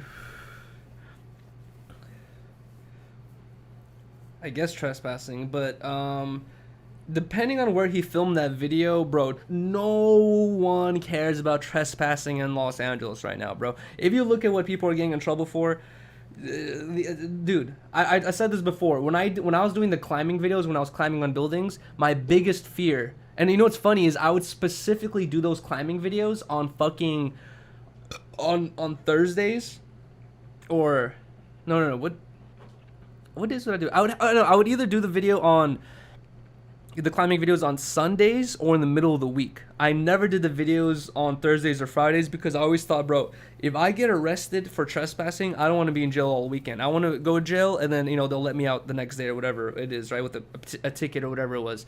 And I would always be scared of getting caught fucking climbing buildings back in the day. Now, looking at what's going on in Los Angeles and how people are literally just not getting in trouble for anything, this is the best time in ever to fucking do climbing videos, bro. Literally, it's like, this is the best time ever. It's like, all you have to do is just fucking do it, and I don't think you're ever gonna get in trouble. It's like, I feel like even if someone does call the cops will not show up. If the cops do show up, they're gonna be like, what are you doing, filming a video? Get out of here. That's it.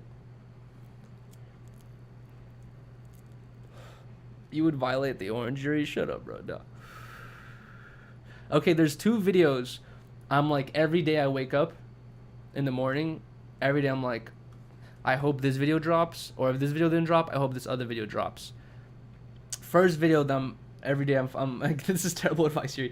First video that I'm excited for dropping is the episode of Sharp Tank where Sharp invited me on for an interview. I'm so excited for that to drop. I just want to see how you know, like, what people think of it, basically. And then the other thing that I'm super excited to drop is, oh yes, the Hawaiian vlogs, guys. They'll be coming this week, 100%.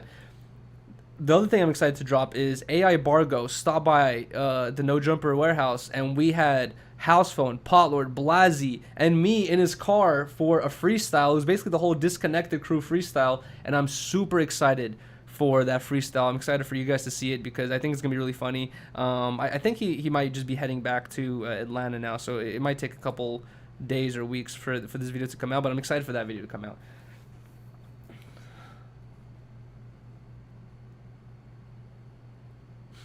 Drop food videos like it's Halloween?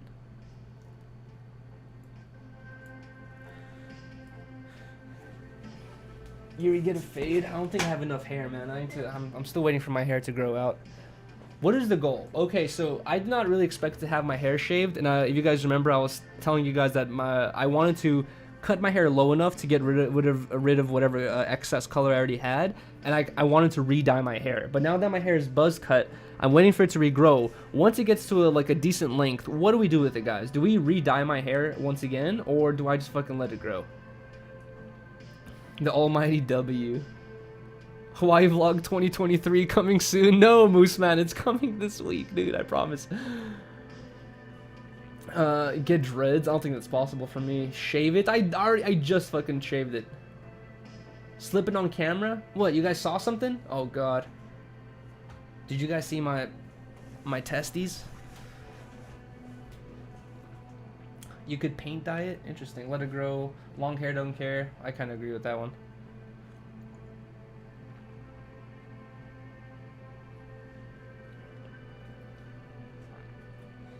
Grow your facial hair? No, I really don't like facial hair. I really don't like it. I don't know what about it. Well, I never got my mustache or beard to this point, but whenever I see people with mustaches or beards eat, I just cannot think about the fact of, you know, a little crumbs getting in your hair, right? And then even if you get a little ketchup in your beard and you just take a napkin and get the ketchup off or whatever, it's still in the fibers of your hair. It's just like, I don't like the idea of just having like this beard on me that just collects all the stuff I eat. You know what I mean? Like, something about that grosses me out.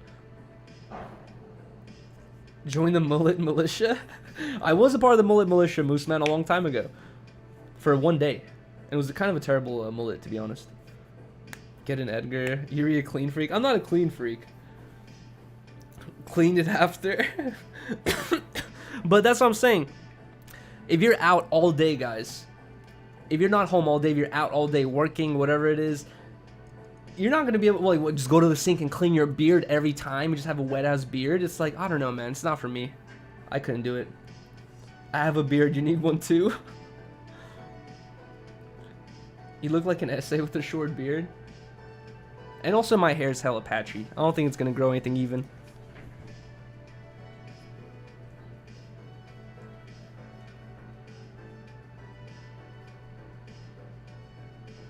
I don't know. I don't know what to say. Alright, hold on really quick. Just wash it and dry it. What, just like 4 times a day every time I eat? Wow. Other thing I'm interested in looking at really quick is... let's check out the pre-live chat to today's No Jumper Show. No Jumper Show, episode 153 with Danny Mullen. Wow. Would have never expected it. That's an interesting combination. Well, like, interesting guest, I mean. Wait, where's Adam? I didn't even think about that. Is Adam out of town right now? I just fucking realized that. Fucking... this is gonna be interesting. I wonder what the fuck's gonna happen. Anyways, let's see the chat. Let's see. Do people... who's David Dobrik? Danny runs LA. Danny looks like the king of... oh my god. Danny runs LA. Bro, why Danny Mullen? Oh shit, Rodney Mullen's son. Bro, he does look like Rodney Mullen's son. Oh my god. I didn't even think about that. Holy shit. Rodney Mullen is the king of not changing his hairstyle. Rodney Mullen has looked the same since I started skateboarding. Ever since I started skateboarding. This is what the fuck Rodney Mullen looked like. Wait. Is Danny Mullen Rodney Mullen's son? Am I stupid? Hold on, guys.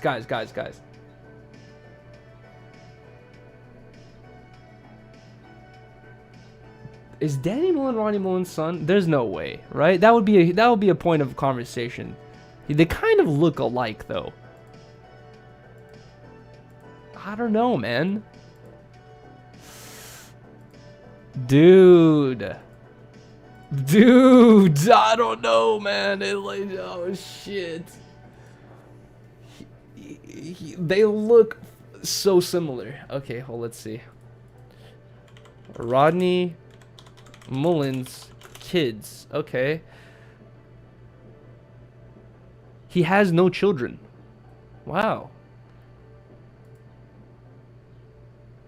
Interesting. So Rodney Mullen has no children, so he doesn't accept his son Danny Mullen. Wow. That's Unk. You didn't know he was from Sac? Yeah, I remember he talked about that he was from Sacramento during his interview with Adam.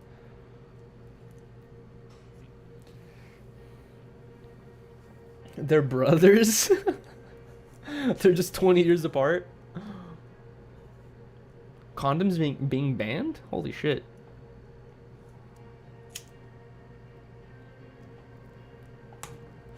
He disowned Danny?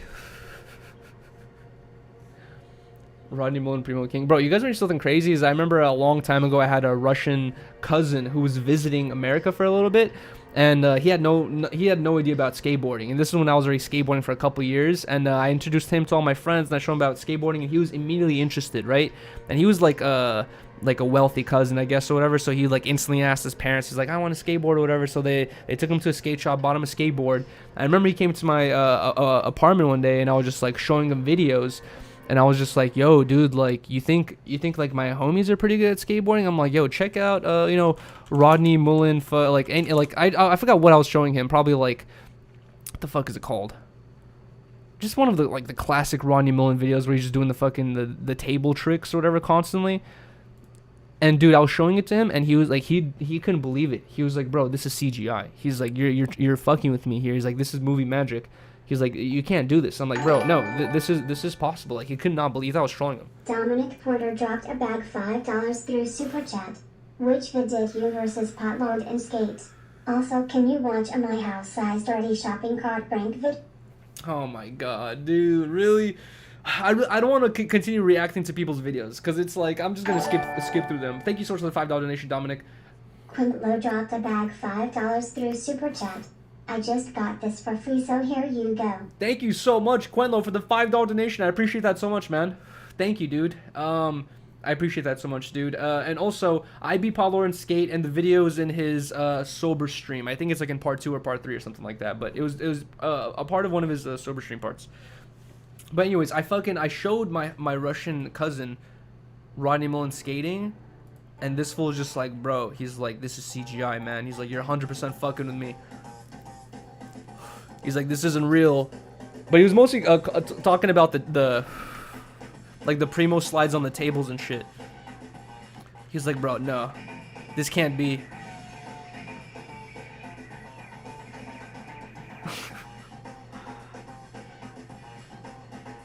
The fucking control, man.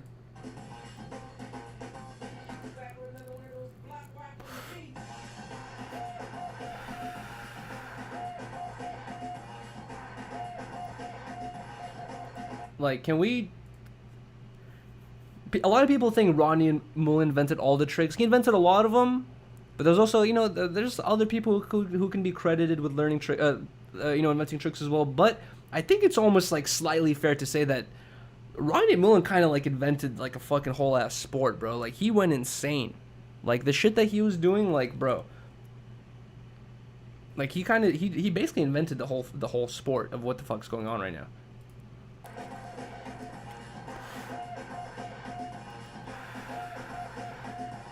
Laid flips, half cat flip to Primo,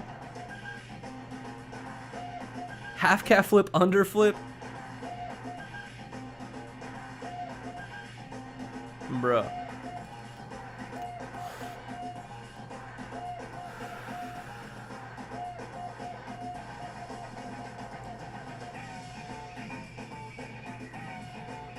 Bruh.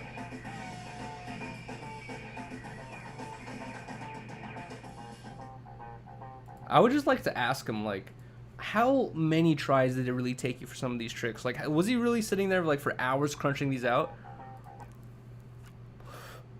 Because some of these I'm just like, bro, I can't imagine how long it would take me to film something like that. Fucking forever. Wait, is this an LA spot? Hold on. Not this. I think it's the next clip. Right after this one. Right here. I think that's a classic LA spot right there. Yep. The fucking street sign looks like an LA spot, LA street sign and shit. This is like in downtown LA right here, and it's basically just a tall curb. Wow.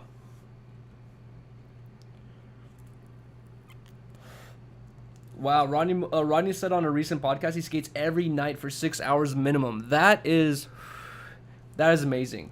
That's fucking sick. I told Riley this, that, like, okay, Riley's kind of, like, you know, taught me the idea of kind of, like, you know, dreaming big and kind of, like, focusing, because I don't know, like, I kind of touch, I can't wait for the Sharp interview to drop, because I kind of talked about this during the Sharp interview, how, like, I would consider myself, some people consider myself, like, a pessimist, but I consider myself, like, more of, like, a realist, and that kind of leads myself towards, like, either not believing in myself or not believing in, like, things are possible sometimes or whatever. But one thing that I've always had in the back of my mind of, like, kind of like a dream-like situation for me, right?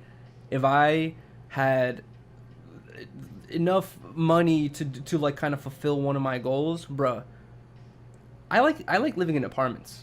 I don't like it's like, you know, living in a house is not really a big goal of mine, but one of my biggest goals would be so sick. It would be to have, like, wait, hold on, let me see. For anyone that hasn't watched Dragon Ball Z, I have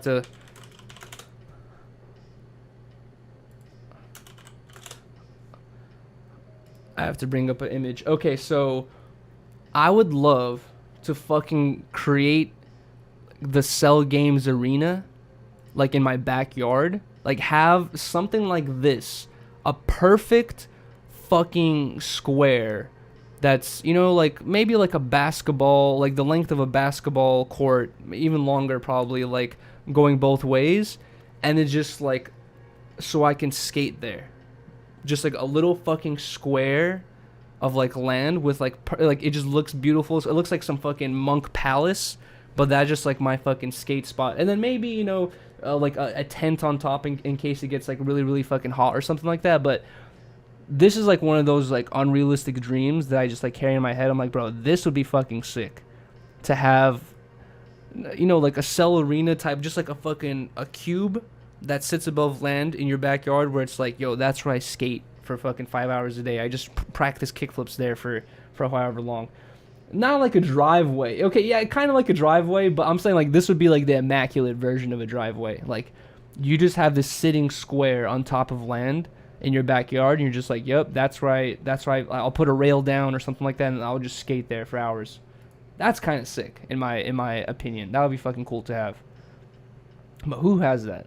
You would have to go to Texas to make something like that. I can't imagine doing that in LA.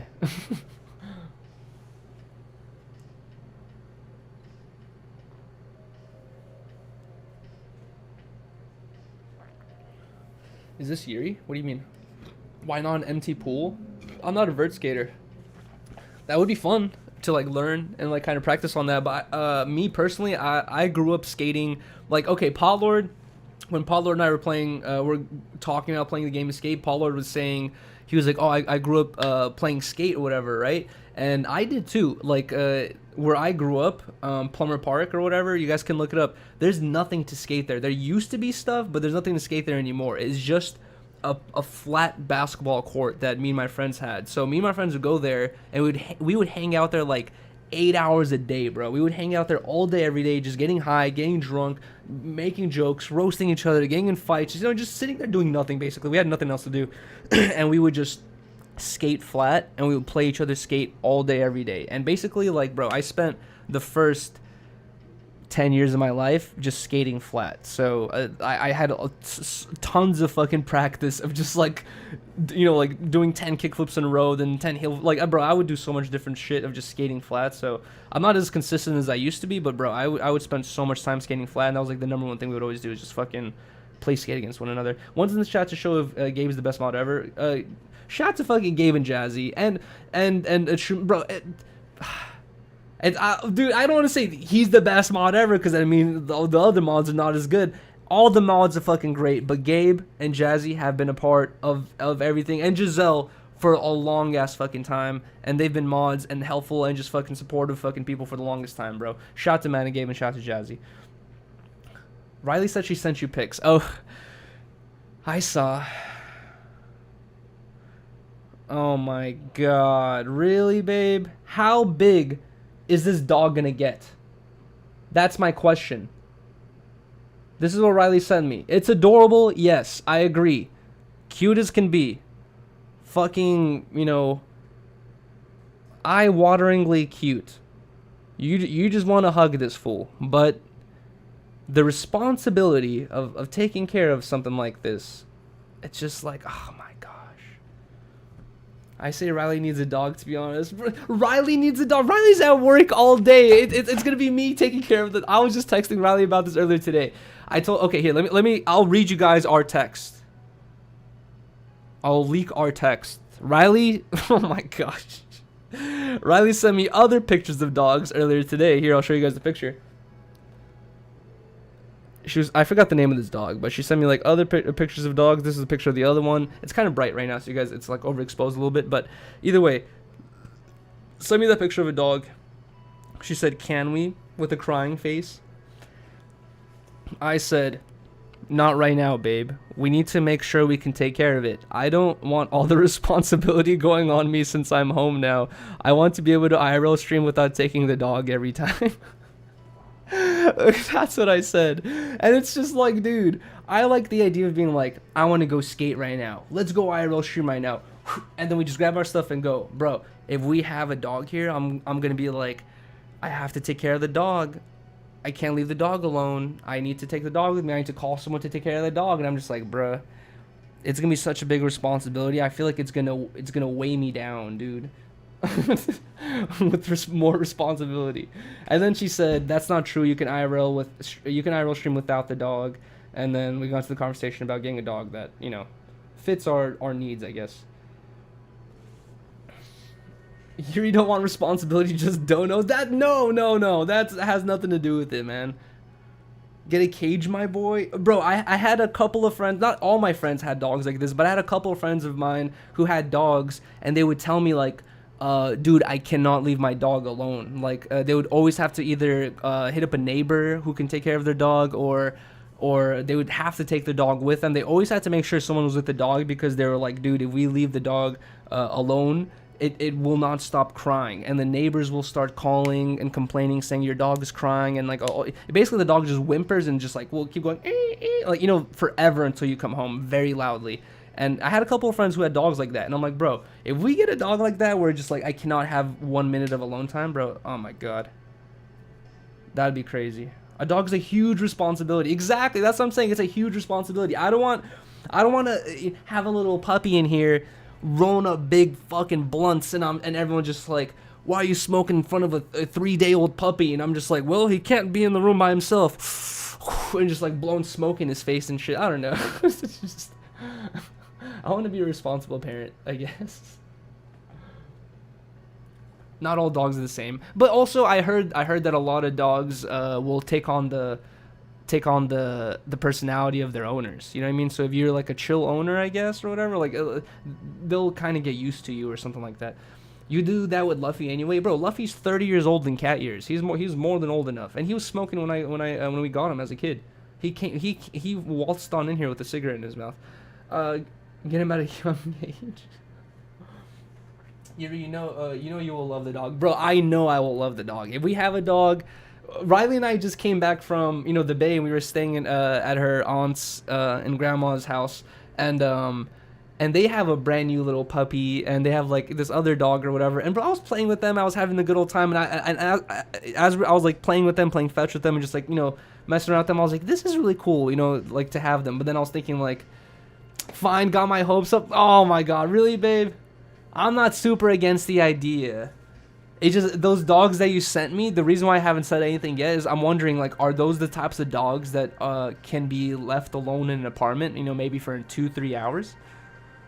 List pros and cons, exactly. RIP Riley's dream. No, I'm not saying RIP the dream, because I like the idea of having a dog, especially after we had the 2 dogs in our lives for those couple of days we were in the Bay. That was really kind of cool. I liked having those dogs around. Think with your brain, not your heart. Exactly. She pays the rent, so get it. Really? God damn it. You need a backyard for a dog? That's what I was kind of thinking too. Riley in the chat, sad. Oh my god. It's called a crate train dog? A crate train? What's up, Crayo1? It's okay. Really? Oh my god.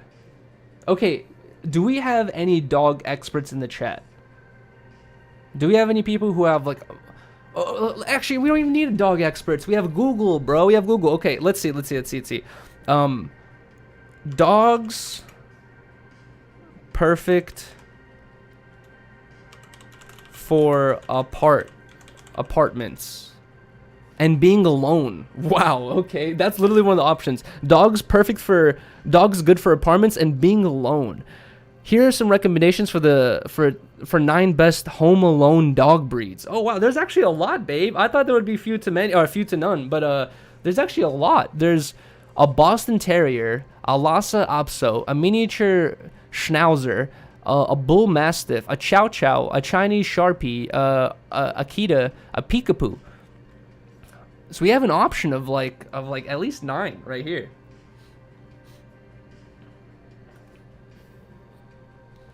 What about the cats? They're just gonna get along with the dog. Okay, so shout out to Spliffmo TV, and also happy birthday to Allison. It was her birthday yesterday. I feel super bad that Riley and I couldn't fucking make it, dude. But we just returned back from like actually it was like 5.5 hour drive from the Bay, and we got here like at like 9:30 or 9:20 or something like that. And we were just so fucking tired. A Pikachu would be amazing, but Pikachu is basically like a mouse, and Riley would not fucking want a mouse at all.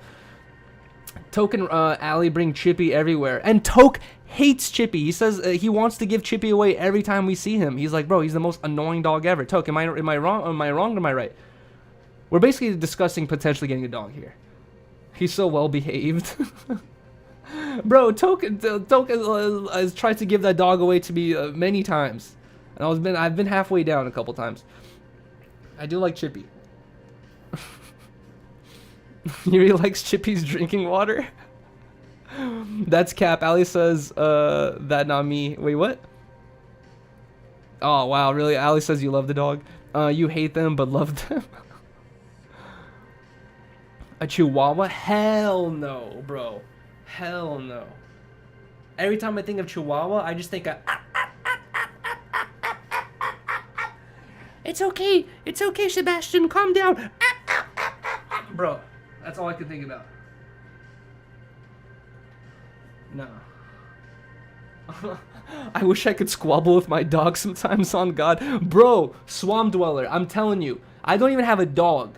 We have 2 cats. I had a brand new fresh pair of high rollers that I fucking had to do a disgusting shoey for. I left them downstairs where all of our shoes are. And then one day I fucking waltz downstairs, I look at the shoes and they have a bunch of puncture marks, holes, and bite marks on it. And I'm like, ah! And I fucking told Riley, I'm like, that's it, babe. I'm fucking kicking Luffy out. I'm like, he's gonna be an outdoor cat. I was telling Riley, I'm like, we're just gonna leave food outside for him outside the door, and he can figure it out. He's young enough to figure out how to be an outdoor cat. I was like, bro, I don't want this fool in the house anymore. And Riley was just like, no, don't kick him out, bro. I hated Luffy for a second.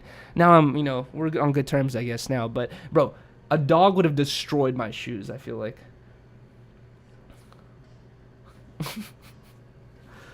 I have a pet ghost. L for Luffy. Dude, the high rollers, man. Hold on. I can grab them right now and show you guys. Luffy would whoop your ass.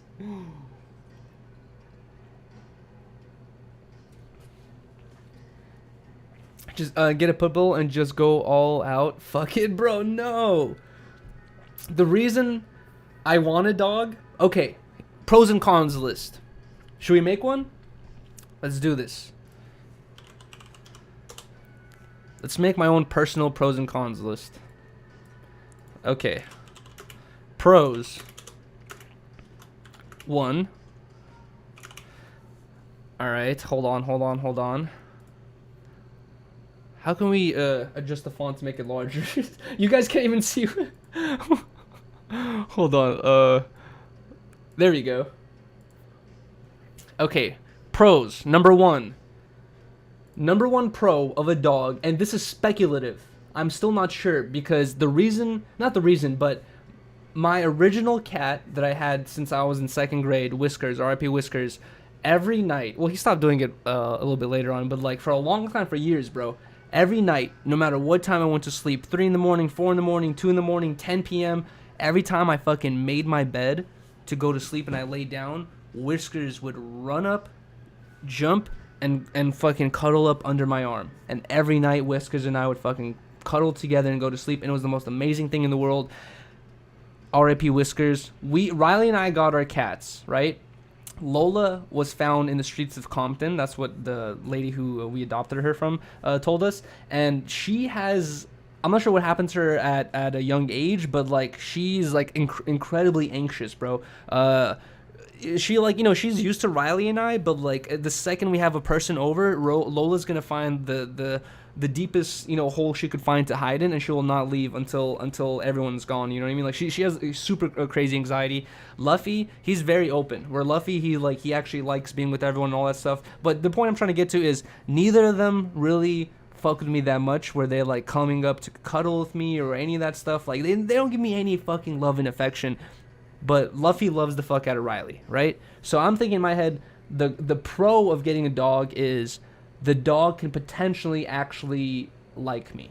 You know what I mean? The dog can actually like probably he'll be excited to see me and be like and just fucking want to get pet and want to be next to me. So the pro is maybe I might get I might actually get some love and affection out of my fucking pet. You know what I mean? Because the cats don't really love me that much. So love and affection. Okay, that's pro 1. Pro 2. And this is where fuck, dude. This is where I'm literally, I never thought I'd be in this position, but this is where I'm gonna kind of fall under the category of some of these sketchy family content creators, because you've heard this story before. Content creator has channel starts dying. Content creators like, I'm gonna have a kid and start a kids channel and have a family channel. Boom, content rises up, and then you see a bunch of other people like kind of, it seems like having kids just to make a family channel or do something like that or whatever. Like, I don't know any specific people off the top of my head, maybe Daddy of 5 or whatever, but there's like people out there who kind of look at kids as like, oh, content. This is kind of a pro when it comes to getting a dog. We can have a lot of content out of it. Training the dog stream, the dog walking stream. I guess just those two, but we can have at least like 2 to 3 streams out of the dog, the new dog, for content, I guess. But is that, I don't know. I wouldn't want to get a dog just based off, oh, I'm gonna make content out of it. You know what I mean? Damn, Yuri, content dog. De Niro Man dropped a bag $1.99 through Super Chat. It's Smoke 30 Dog, Gas Pump, Fire, Time to Roll Up, 100. Thank you so much, De Niro Man. Yeah, Yuri training, stream, and stuff like that. Okay, so you do not want to get a pet or make these types of decisions off like, oh, I can make content out of it, right? But we're making a pros and cons list here, and it is a pro at the end of the day, guys. Come on, listen. It's not the main reason. It's not the number one reason. It's one of the pros, and it's basically we get some stream content. So I guess stream content is is pro number 2. What is pro number 3? I already have so many cons on the back of my head, but I'm trying to think of some more pros. What's another pro, guys? Come here for content. Sell that motherfucker. Oh, potentially resale value. No, I'm kidding. That's too far. Protection. If we get a big dog, we cannot get a big dog though. Stress relief. Trainable. Dog is fuzzy. Gulag. Dog gulag. What's another pro? You could take the dog to places you can go without a dog. Like where? A dog park? I could just go to a dog park without a dog. It's not weird or creepy, right? The Boyang Goose dropped a bag $1.99 through Super Chat. Content dog for the win. Thank you so much for saying, Strong. Happy girlfriend. Okay. Pro number 3 is obviously this should be number 1, but pro number 3 is happy girlfriend. That's the most important of them all. Is we got, you know, when Riley's happy, I'm happy. So pro 3 is happy girlfriend. Tax exemption? Wait, really? I feel like people think you're a better person when you have a dog too. You know what I mean? Like you're less likely to get canceled. I feel like who has gone canceled that owns a dog? It's like if you have a dog, people look at you, they're like, oh no, he's actually a good guy, right? Happy wife, happy life, exactly. Emotional support. 7 bark. Gives you things to do. Oh, they make you live longer. Apparently. So, but that happens. They make you live longer if I'm like 80 years old and get a dog, right? But like, what, you know, like, well, I don't know. Health benefits? I don't. Okay, never mind. I changed my mind. What's another pro? Should we just get straight to the cons and knock out these cons? I guess. Just get a dog. Bark if intruders. I guess so, but then also, how many dogs just bark every time a person walks by their door? I don't want to deal with that either, you know? So maybe potentially bark if there's an intruder, you know, warn us, a warning system. Okay, pro 3. It could double as the dog can double as a warning system. Or warning slash, low grade security system. So it could either be a warning system slash low grade security system. What else, guys? It will terrorize the cats. A faulty one. It's a dog now buying a car. Get the damn thing. That's what I'm saying. A dog is like what, fucking 15, 18 years of responsibility, bro. It's not like getting a car. I can get a car, crash it on the freeway, and be like, fuck that thing, bro. A dog, you gotta, you know, you gotta care about that thing. You can't just ditch it, you know, once you get tired of it. It has to be you gotta be smart about this, bro. It has to be a logical decision when it comes to getting a pet, for real, right? I think Luffy is gonna. I think the cats are gonna grow onto the new dog. 100% think that. I think Lola needs it. Loyalty. Over the cats. But will the dog be more loyal to me than Riley? If I spend more time with the dog beforehand, maybe I could build my loyalty up more than Riley, where if like we're both drowning, he saves me first. I don't know.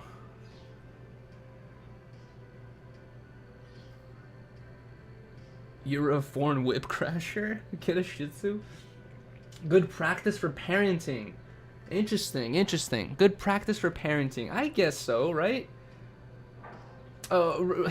Dude, I've already had so much responsibility in my life, and I still do, that I feel like, you know, I don't need no responsibility practice, but I guess it's like a new level of is that a pro, though? No, that's a con, man. New level of responsibility? No, that's a con. That's not a pro at all. Yuri's a narcissist, teaches you patience? You think so? Get a French Bulldog? That sounds expensive. Someone wants to gift you guys a franchise the other day. A franchise? Wait, what? You mean Yuri's Taqueria? Dog TTS Dono teaches patience, no responsibility practice. Y'all gonna get the worst breed, bro? We're gonna adopt a dog, so I don't think there's many two options on like what breed you get, right? You can be slightly specific, but not too specific. Helps you helps your patience and time organizing. You think so?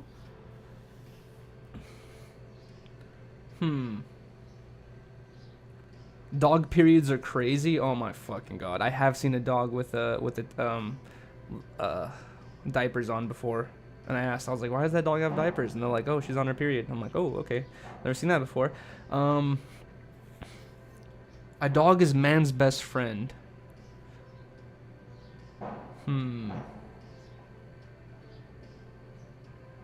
They want to give me a free Frenchie? Shit, fuck, I don't know. If we get a free Frenchie, but then people, I don't know. Do we want a Frenchie? But they have so many health issues. I was just talking about that the other day. They have hella health issues. Like, I don't think we can afford the health issues that Frenchies come with. You won't be able to sleep for a minute when you get that motherfucker? Wait, what? Frenchies are useless? You can eat it if there's no food. Interesting. Huh.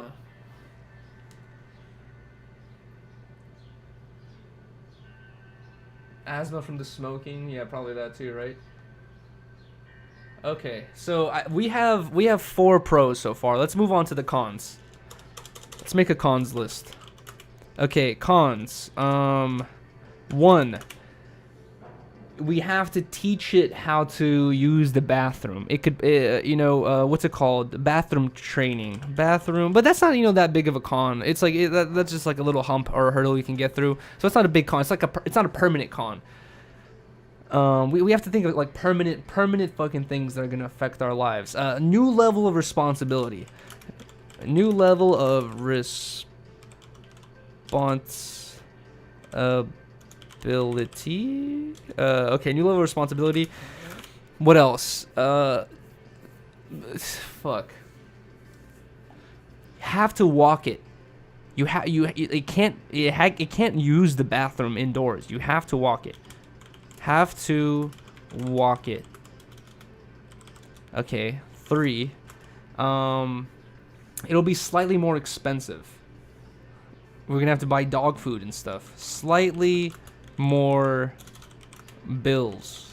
That can go with more responsibility too. Alright, 4. What's another con?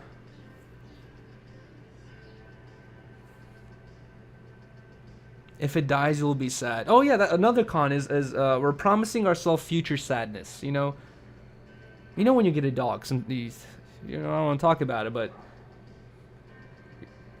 you're signing up for a bad day in the future, basically. You know what I mean? Like 10 years down or something like that. You're signing up for a bad month or something like that. Vet vaccinations. Interesting. Dogs can't eat grapes. I never knew that. Okay. It might eat the computer. Interesting. The only con is that it will eventually die. Oh, another con.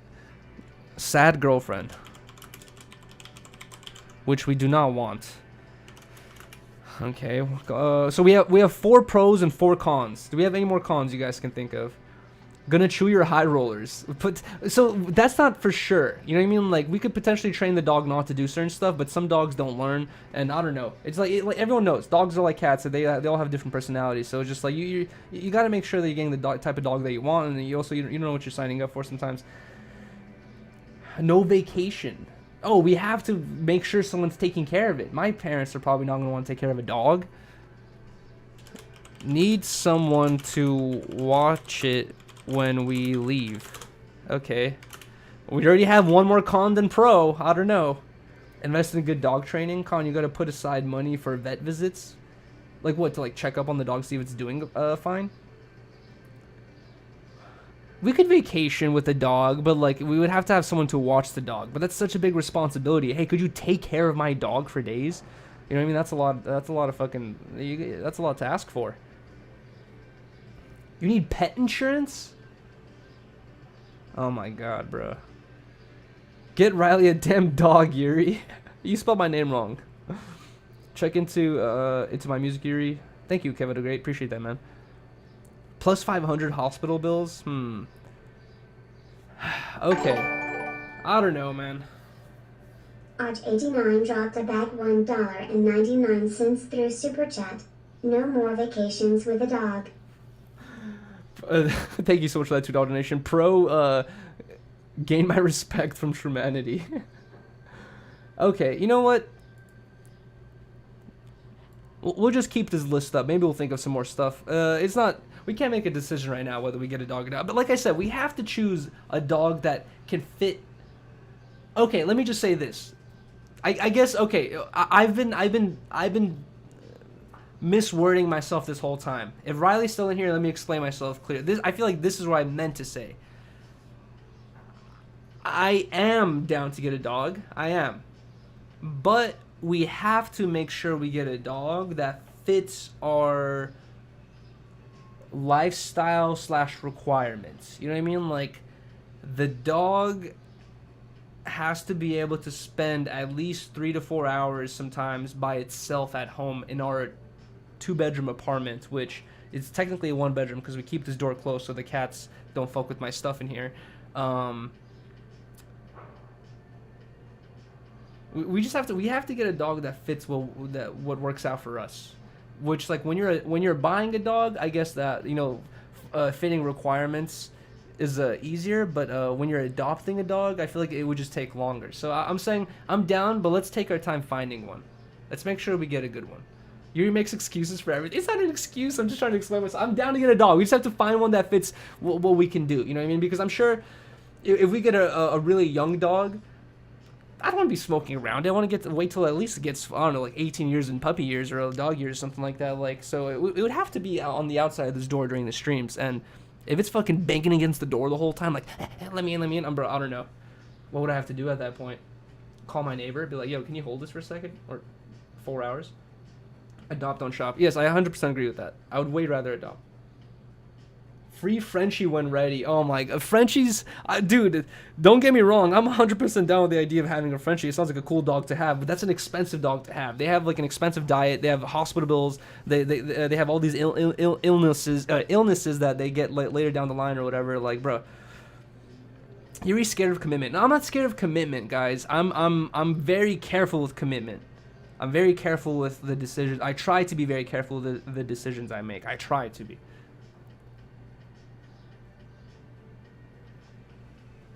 Get a pit bull. That's what Paulo was saying. If anything, it shows you care since you are mindful about being a good owner. Thank you, Shaman. I appreciate that. Frenchies are genetically mutated. Well, damn near every dog is, right? There's really no like natural dogs left other than wolves, I guess. But your house will stink even more. Who says my house stinks now? I think the house smells fine. It was smelling after the Gulag stream. Guys, I'm gonna go use the bathroom. I'll be back in 1 second.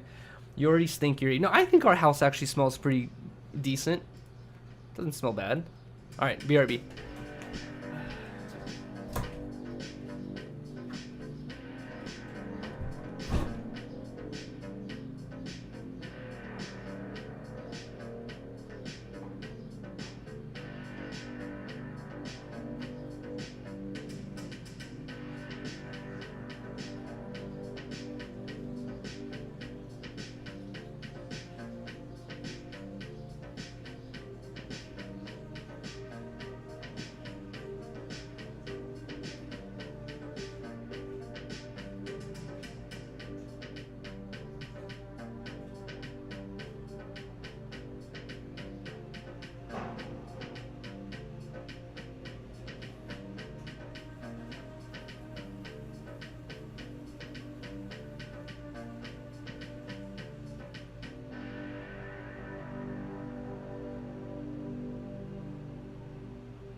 before you guys say it. I did wash my hands.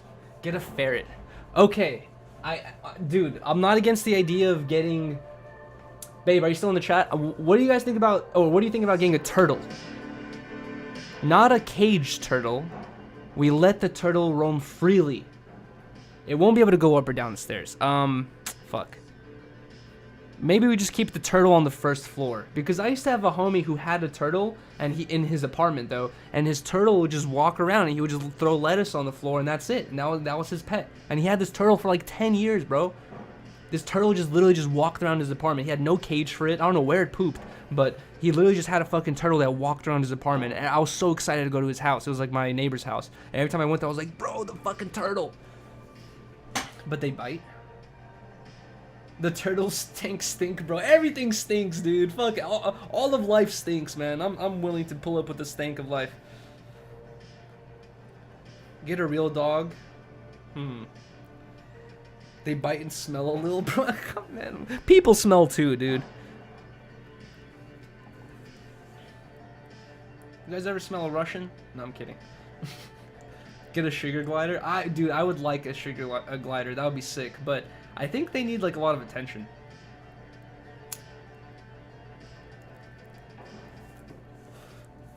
Dude, I used to have a bearded dragon a long time ago. I fucking loved it. I had it for like a year, and then bro, I don't think I've ever told this story on stream. A super random story. Hold on, I'm gonna tell it slowly so I can hit this joint though. I do not want a guinea pig. Those things are poop machines, bro. Every step is a little pebble left behind. But bro, a long ass time ago, I was like 15, 16. I'm getting ready to go skate. I stretch at home, do all my whole morning routine, grab my skateboard, and leaving the house, or leaving the apartment, open the front apartment door, look outside, and I see like a fish tank. And I'm like, what the fuck? And I see two things inside the fish tank moving. And I'm like, what the fuck? And I get up closer to it. It was an empty fish tank. There was nothing in there other than these two living creatures. Joy dropped a bag $1.99 through Super Chat. Joy, do you watch John Hill videos? Sometimes I do, here and there. Thank you so much, Troy, for the $2. I watch his videos here and there. But anyways, I walk outside, see a completely empty, like there's no sand in it or any like anything. I just see two bearded dragons inside an empty fucking fish tank outside my apartment. And I'm like, what the fuck? That's weird. And then in my head immediately, like, I didn't want a bearded dragon. You know, I never like in my life thought I would have one or even want one. Oh my fucking god, dude. Swamp Dweller dropped a bag $50. Let me get a dab urine. If not, I'll settle for it. Ooh. Bro, I got you, man. Thank you so much for the $50 donation, Swamp Dweller, bro. Oh my fucking god. I guess I won't be able to finish this joint. Hold on. Can I finish this joint first, and then I'll take that dab? And finish the story before I forget. Thank you so much for the $50 donation, Swamp Dollar. I'll take that a huge dab for you in just 1 second, maybe even two. But I think that is 2 dabs right there. But either way, guys, so I'm leaving my house. I see these two bearded dragons, and then, you know, I'm not trying to call myself like some fucking ultra caring person, but in my mind, I'm like, bruh, someone really just left these two bearded dragons here, and I was about to go skate with my homies and stuff, and I was just like, if I leave these two bearded dragons here, like, they're just gonna die. You know what I mean? I'm like, bro, what do I do here? And then I stood around for like 5-10 minutes. No one was coming up. No one was like moving or anything like that. It was literally like someone had just left them. And I'm just like, damn, like 10 minutes later, I'm like, no one's getting these fucking bearded dragons. And then I call my mom. I'm like, yo, mom, I found 2 bearded dragons outside. I didn't even know they were bearded dragons. I just said I found 2 lizards outside. I'm like, yo, can I keep them? Like, I don't know what the fuck to do with them. And then my mom's like, oh, here, let me call one of my homegirls, because she keeps weird pets. And her, like, a coworker, like this other Russian lady, adopted or took one of there was 2 bearded dragons. There was a small one and a big one. She took the big one. I kept the small one. I kept in my apartment for like a year. Everything was good and dandy. Everything was fine. But this bearded dragon was like stunted in growth, where it would not grow. Bearded dragons grow pretty large. They get pretty like girthy. Pause. But this bearded dragon that I had was like not growing. It was kind of like Lola, where it was just like a tiny little bearded dragon. After a year, it just stayed the same size. But it seemed healthy. And then one day, I wake up I go to my fucking little box or a fish tank with sand and all that stuff. Like, I had a nice little setup for it. I look inside to look at my bearded dragon. It's gone. I had a net on top of it. The net was like, it was slid over like 50%. The net was slid over 50%. Bearded dragon is gone. I look at the sand and there's fucking paw prints, bruh. Because I had my cat Whiskers, and those fucking paw prints in the sand. I don't know if a cat can fucking eat a bearded dragon whole, because I didn't see no blood, I didn't see no skeleton, I didn't see no body remains, I didn't see nothing. All I saw was my bearded dragon was gone, and I saw paw prints in my fucking cage, and I was just like, what the fuck? And I like fucking flipped my room upside down looking for this fool, could not find him. Like, I spent the whole day basically looking for him in my bedroom and living room, couldn't find him. I think my fucking cat ate my bearded dragon, and it was even more fucked up because my cat slid my fucking net. Like, it's not a net, it's just like this like top that has like a fucking, I don't know, something you would have like over a window, but it was like sitting on top of the fucking cage, and the cat slid the shit over so it could fucking get in there, bro. But anyways, R.I.P. my bearded dragon. I forgot his name. I feel fucked up. I named him something. I already forgot his name. My cat ate a squirrel. Dude, okay. Let's take this dab. Thank you so much, Swamp Dweller, for the $50 donation. You are insane, man. 3 dabs all in one? Fuck. Can we just take 3 dabs? I'm gonna die. What's up, guys? I forgot you guys were chilling here. Oh shit, it's 5:18, less than an hour until the No Jumper show. Okay, let's get this dab. Dude, I'm going to take 3 dabs. Swamp Dweller, what do you want? 3 separate dabs or 3 dabs smashed together? Triple dabanero. I kind of like the idea of doing them all separately, because one big one will destroy me. But boom, giant dab right there. This is already huge. This is the rest of this container, basically. This dab right here could be separated into 2. But whatever. This will be the first one. Shout out to fucking Freeze Pipe. And shout out to, I forgot who it was, but someone messaged me saying, yo, Yuri, like, I think Freeze Pipe would be a great sponsor for you, blah, blah, blah, blah. Like, I'll reach out to them for you and tell them they should hit you up. A week after I saw that DM, I get a follow from Freeze Pipe and a message from Freeze Pipe saying, hey, can we sponsor one of your streams? And I'm like, what the fuck? No way. So huge shout out to the person who did that. Someone literally reached out to Freeze Pipe or just like just saying, hit up Yuri, and they actually hit me up and fucking sponsored us for 1 episode. So shout out to them. And shout out to that dude. Alright, let's heat up this dab. Hit a Puffco? My Puffco's dead. I haven't charged it. Get a penguin? No. I'm pretty sure that's illegal, and I would feel fucked up, bro. It's 97 degrees outside. If we get a penguin in here, that fool's gonna be suffering, dude.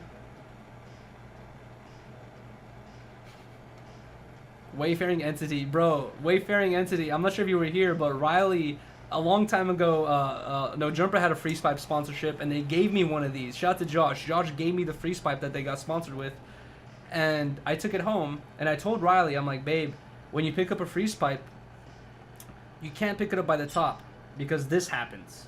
You have to pick it up by the bottom. We were on stream, and Riley's like, I'm gonna go grab the bong. Or I was like, hey, can you go grab the bong? Riley's like, yeah, I got it.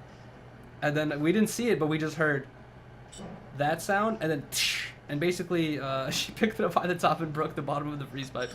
It was funny. Clean your banger, bro. Nah, it's fine. I like it all charred and crispy. It tastes better. My cat is literally attacking me. My cats are sleeping on this couch over there. Lola, you hear me talking about you? Get a clip for that? They're like $2. A clip? Oh yes, I do have a clip. I do have a clip. I never put it on. What are you smoking on right now? We are smoking my brand types times Abendo or Upendo blackberry jam. Will it focus on my hand? Come on, baby. Focus on my hand. You could do it. And that's the dab right there. There you go. That's what I'm smoking. Okay. Cheers, guys. Oh, I forgot to measure the temperature. Whatever. I think it's fine. I haven't taken a dab in a minute. Let's do this. Hold my hair. No, I'm kidding. All right. Cheers, guys. Cheers to Swamp Dweller. Thank you so much for supporting the channel, man. I appreciate you so much.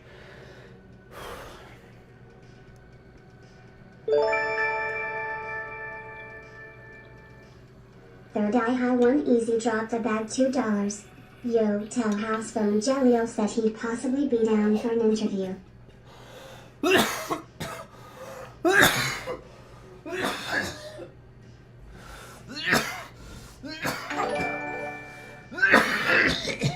Connor Wood dropped a bag $2 New Zealand dollars for a super chat. Shout out from New Zealand man. You and Riley need a dog. Smiley face.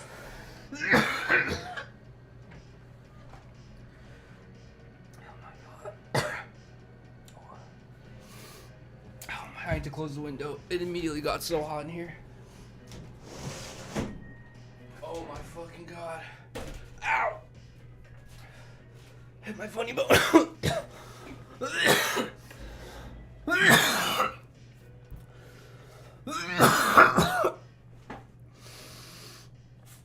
my god. That was terrible.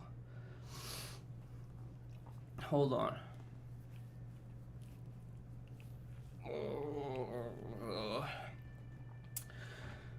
Okay, thank you so much, Third Eye High and Easy, for the $2 donation. Said Telehouse phone Jaleel said he'd possibly be down for an interview. Interesting. Let's go. That's fire, bro. I remember Jaleel back during the Melrose days when I was first interning for No Jumper. That's when I met Jaleel, and I was fucking, I couldn't believe it, bro. This fool is like a spring, bang, and he just does backflips like no problem, off stairs, off high ledges, bro, just instantly every time.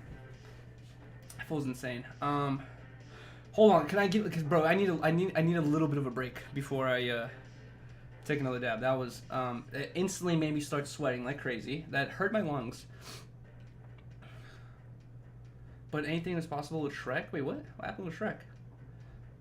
Hash rosin only. I don't have any more hash rosin. Someone did hook me up with a bunch of hash rosin, but I no longer. It was all smoked. And also, thank you so much, Connor Wood, for the $10 New Zealand dollars. He said, "Shout to New Zealand. Shout to you from New Zealand. Shout to New Zealand." He said, "You and Riley need a doggo." Yes, I'm down with the idea of getting a dog, man.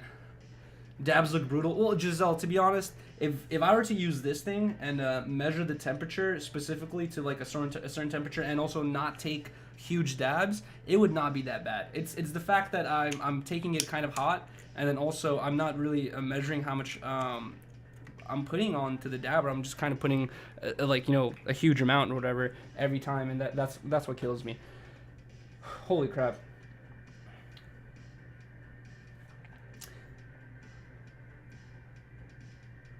You don't mess with Puffco? I do mess with the Puffco, but my Puffco is dead right now. I have it right over here, but it's not working. Oh, no way. Yeah, it's dead. It won't even turn on. It vibrated for a second. You should do the one chip challenge. Dude, I was down to do the one chip challenge, but I had a couple of friends who are known for enjoying spicy foods and are known for having a very high tolerance with spicy foods. I saw them try to do the one chip challenge and they couldn't even accomplish the whole thing. They would eat like 50% of it and call it quits. So the fact that I know people who can actually handle spicy foods, I can't at all, and they can't finish it, bro. I was down to do it for a long time, but then now I'm realizing, like, bro, that's gonna be the worst pain in my life, and I don't think I'm ready for it. Maybe in the future sometime. Hold on, I have something in my eye. I really have to get it out. I keep feeling it wiggling around.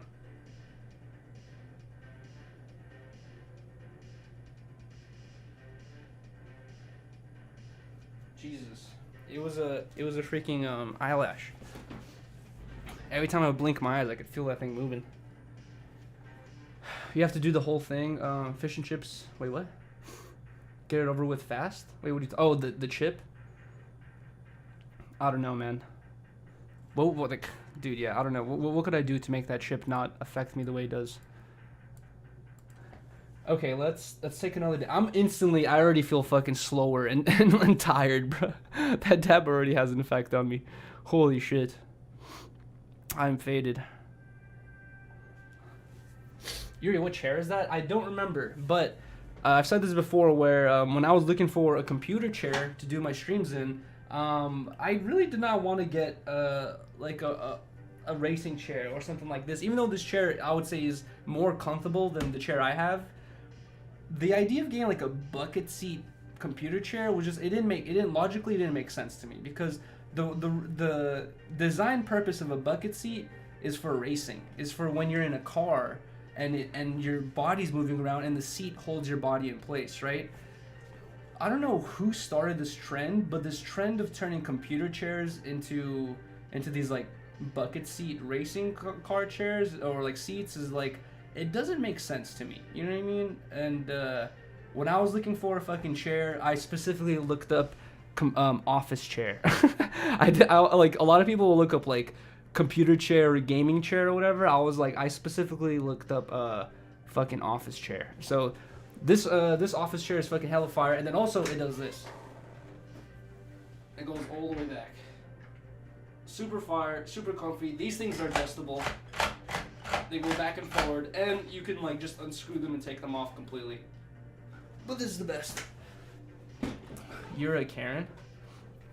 You're dumb as fuck, PewDiePie. Oh my god, you see my gaming chair and was like, oh, you stream? That's the other thing, is like people, as soon as I was also doing the fucking Omegle streams at the time, and I was kind of like, I think I was also trying to be like a little bit discreet with the Omegle streams, and I noticed like as soon as you see someone sitting in this chair, you're like, streamer, YouTuber, you know, and like you're making content out of this or something like that. When you see this chair, you're kind of like, oh, it looks like the family fucking, you know, like, or just like some old, I don't know, just regular old chair. It doesn't look anything like special.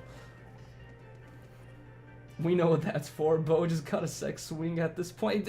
How is this, bro? No. How could you have sex on this, dude? This doesn't even make sense. I could do perfect 360s though. Ah! Alright, whatever.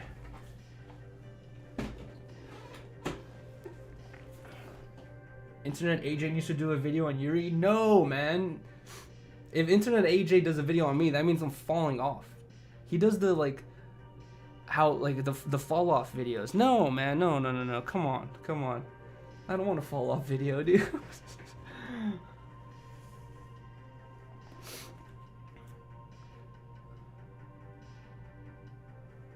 Bruh. Yuri bought a recliner?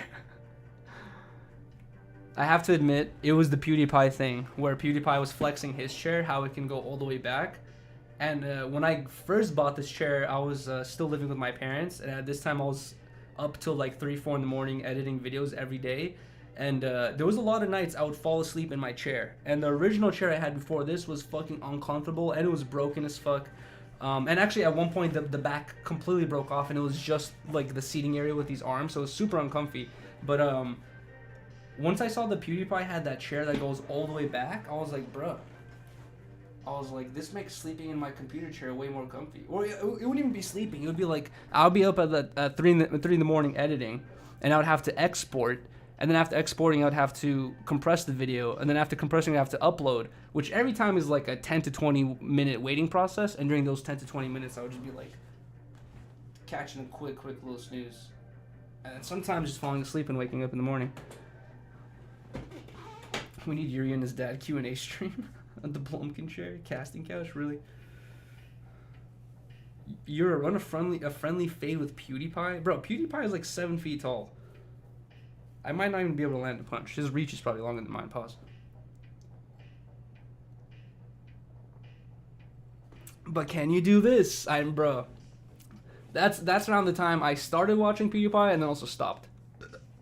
I was watching his videos for a cool 5-6 months, and then I kind of just stopped watching them. Do you play Portal? No, I've heard of it though. Never played it.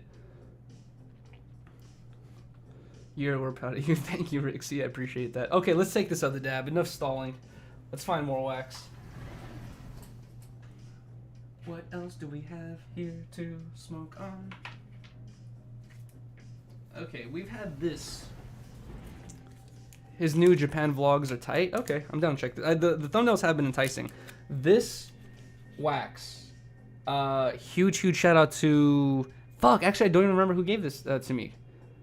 But this has been sitting in my closet for a long time. It was shattered at one point, and now it's completely turned to sugar. So I actually like the idea of like letting wax sit around until it kind of gets to this point. But you know, some people also think it ruins it or whatever.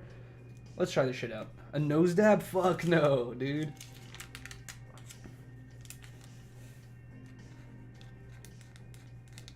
This has been sitting in my closet for at least, I would say, 3 months. That's minimum, but I think it's been for longer than that. And my closet is not, you know, air conditioned or anything. It's hot as fuck in there. I like wax in all forms. Honestly, my favorite consistency is like that sugary form. That should taste better usually. You're smoking that good 2000 BC wax, for real. They found this wax with the old shaman they discovered in fucking Egypt. It was in a leather pouch he was carrying. Let's play Portal stream would be amazing, man. Trust. What do you do in Portal though? Is it just like a puzzle game? Sugar's terpy as fuck. Yeah, I agree. Every time I smoke anything that's like kind of like a little bit sugary or whatever it is, it's like it usually has like a better terpene, I don't know, taste, or like has more terpenes in it. I guess that survive or some shit. Concentrate tier list? No, I don't know too much. I'm not that. I wouldn't be as educated on the concentrate tier list. $100 nose dab, bruh. If someone donates $100, I'll do a nose dab. I believe the Egyptians dabbed for sure. Bro, wait, Swamp Dweller, you know the dude who invented rosin? Not invented, but basically people were making wax for a while. Oh my god, I feel like I'm gonna set my fucking fire alarm off. This shit, oh my fucking god. This is bad. Last time I Nalo did this, my fucking fire alarm went off. And it smells like shit in here. Fuck, I have to open the window again. But anyways, the guy who kind of, you could say invented rosin in the new age. I forgot his name already. But people were making wax for a while, and then recently, like I think like 10 years ago, some dude used this old technique of like heat pressing shit to extract the oils, and he kind of like started this whole rosin thing. I forgot the dude's name, but he said that like that technique is like 2,000 plus years old. You know what I mean? So, bro, people could have been dabbing a long time ago, just fucking pressing weed and shit with heat and pressure. Shout out to Big Body Best. I agree. Best dab is dry sift hash, dude. I've never had the opportunity to try something like that because it's literally like $250 a gram. But I would love to try some dry sift hash. That'd be fire.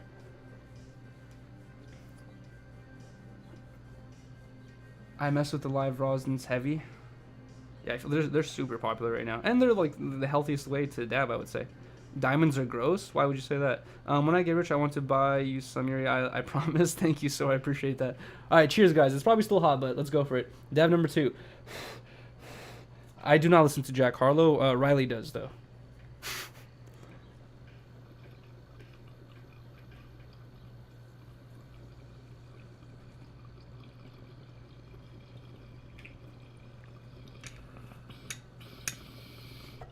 Oh.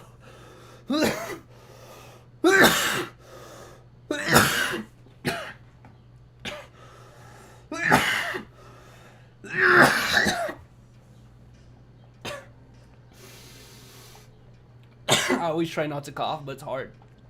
Bruh, hold on. That wasn't as bad.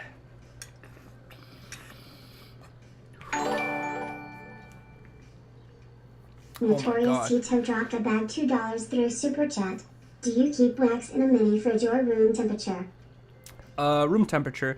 I'm not like, guys, I'm not a big, thank you so much for the $2 donation, by the way, but I'm not a big, like, wax, I'm not gonna say snob, because I feel like that could be disrespectful, but I just don't care that much, where, I did keep my wax in my mini fridge for a long time, but it started getting very inconvenient, because I like to keep LaCroix and other snacks in my mini fridge, and it wasn't making sense, you know what I mean? So I just keep it in my closet.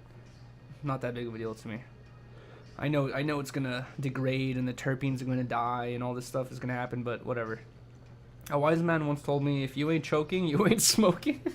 I used to hear that all the time. You gotta cough to get off. His rig's dirty as hell. Well, yeah, I need to clean it. Maybe I'll clean it this week. Room temp is good unless you got rosin. Oh, okay. Mine sits on the nightstand, lol. Damn, I thought I had a trash can back here. Wait, actually, I might.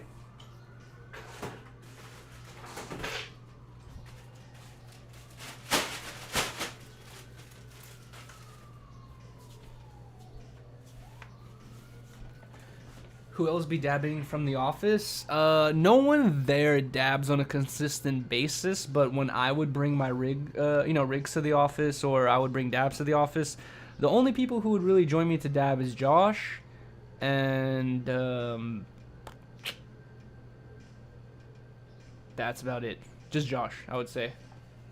It would just be me and Josh dabbing. Bro, back in the day during the Santa Monica office, like, a lot of people have been added to No Jumper, like, recently. You know what I mean? Like, if you guys have been, like, long-term fans for a long time ago, it's like, there's always been a huge community around it, like, people in the universe around it, but, like, actually, like, for, like, in-house, like, workers, whatever, it was always kind of, like, you know, not too many people there for a long time. And I remember at one point, it was just, like, me and Josh kind of, and this other person named Lou working there pretty consistently, and me and Josh were, like, dabbing every day in the Santa Monica office. We were using a Puffco.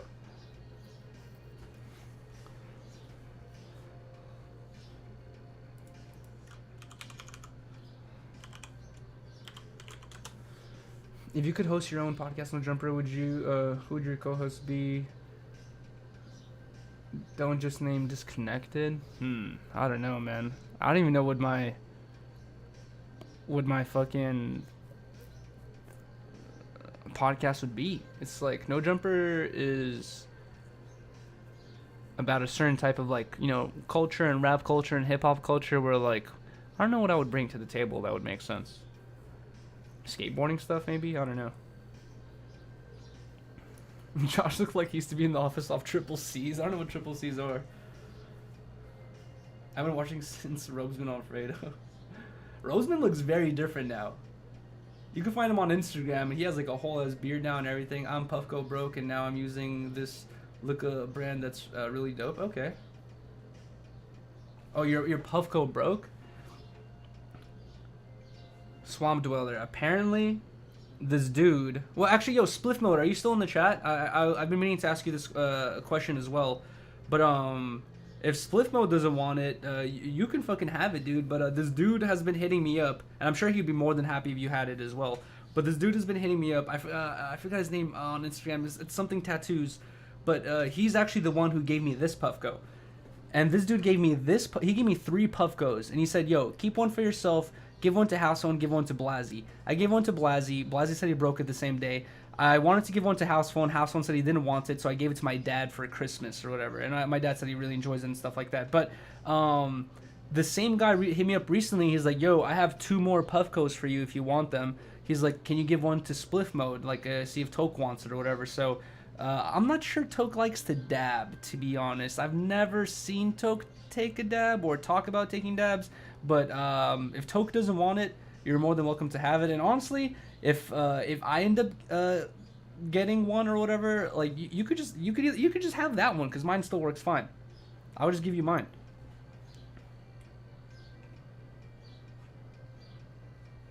Bro, I'd be so hype.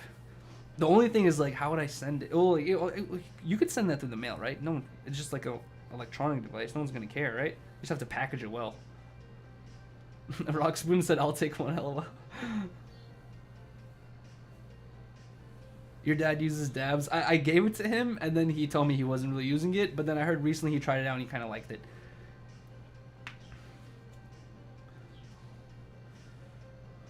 Bro, I'd love one. Fuck, maybe, dude, should we do a Puffco giveaway? Actually, hold on. Let's ask the chat this. Should we take this last dab really quick? Because I took 2 dabs. I'm going to take one last dab, but guys... This has been on the back of my mind, and I've been trying. I have 3 things that I want to give away to you guys, but I've been trying to think of how I can give this away and how I can, I would have to make sure you're of age and all this stuff, I guess, or whatever. But And it would also, I would have to make sure this would have to be a United States only contest, because unfortunately, it's to certain countries it's damn near impossible or very expensive to send shit. One of the people who won the t-shirt giveaways, I forgot where he lived exactly, but I would try to send his shirt, and the lady said it was going to be $75. We sell the shirts for $40. He got it for free through a contest, but I can't imagine living where he lives and wanting to buy a $40 shirt and then having to pay $75 in shipping on top of it. You're paying more for shipping than you are for the actual product. You know what I mean? So we're still gonna send the dude his shirt, but it's $75 to send it. So at this point, like with the items that I want to give away, I think we're gonna have to keep it like in a United States area only type thing, where I could only ship it within the States for pricing issues, because I can't imagine if it was $75 to send a t-shirt, I can't imagine how expensive it's gonna be to send this giant thing. Are you coming to the No Jumper show? Possibly. Should I come? It seems like it would be very interesting to watch in person. Bro, yeah, it was $75.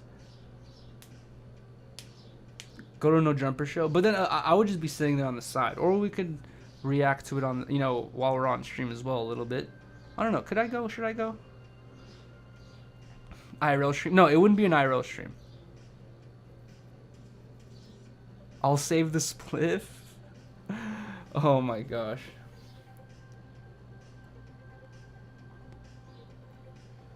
Take the Puffco with you. Pull up on community. Fuck, go see Riley. Okay, I'm down. Whatever. How long have we been on stream? We've been on stream for 2 hours 30 minutes. Okay, guys. I think, okay, for everyone in here, I'm going to go back on stream later tonight. All right? It's been kind of a short stream. I started streaming late. I am interested in going to see how the show is going to go and seeing it in person. And I want to go see Riley as well. So we're going to end the stream right now, but I will come back home later and I will go live at about 8:30, 9 o'clock. And I want to do a giveaway, but I need your guys' help. We're going to take this last dab as well before we end the stream. Maybe a HelloFresh cooking stream as well. But guys, please leave in the comments section of this live stream. Once we end the live stream, you'll be able to leave comments on it like a normal video or whatever. Not in the chat, but leave your comments in the video so I can look through it later for the later stream, like at 8:39. How should we give these items away? And let me go get the items really quick so I can show you guys what I'm talking about. I think they're in the closet.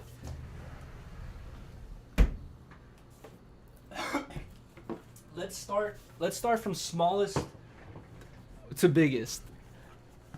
First item is something that I don't think anyone would actually want, to be honest. It's a smoking apparatus and a smoking device for weed, right? But it's funny and interesting, and it comes in this complicated box. It's actually very complicated. I'll explain how to do this later on stream, during the later stream, because we're about to go right now. But this will be one of the giveaway items. Not that. The last one is the cooler one. I forgot what it was called. The other item is, I'm not sure exactly who would want this. The Purple Rose Supply blunt stuffer thing. So this is specifically the one for the shape of like something like a normal sized blunt or joint, right? You basically open it up. It comes with this packing device, and as you guys can see, it has like a mold in it. So you close it up, throw some weed in there, and then you slowly pack it or whatever, and then it basically gives you like a perfectly made cigar blunt. Like it's made for making like these like cigar weed blunts or whatever. It's very interesting. That's gonna be another one of the items that we want to give away, and it comes with like these like sticks you put through the middle of it, and then like a filter or whatever. So yeah, these things like burn forever. These like, if you make a blunt out of this, it will literally burn for like 2 to 3 hours. So it's like a can of cigar, exactly. So Purple Rose Supply can of cigar maker, build your own can of cigar. That's the other item. It's not like automatic blunt roller because it's a little bit different. It's like different than a blunt. It's like more compressed, and like I feel like you should really follow instructions when you're doing this. The last thing is something that I think is very interesting. Hitoki Laser Company High-Tech Toking. This is a laser bong. So this thing right here, basically, it's kind of like a bong. You put water in it. It's made for smoking flower, but it uses a fucking laser to ignite the weed. I've never heard of this before. I tried using it. It was very interesting because we have one at the office.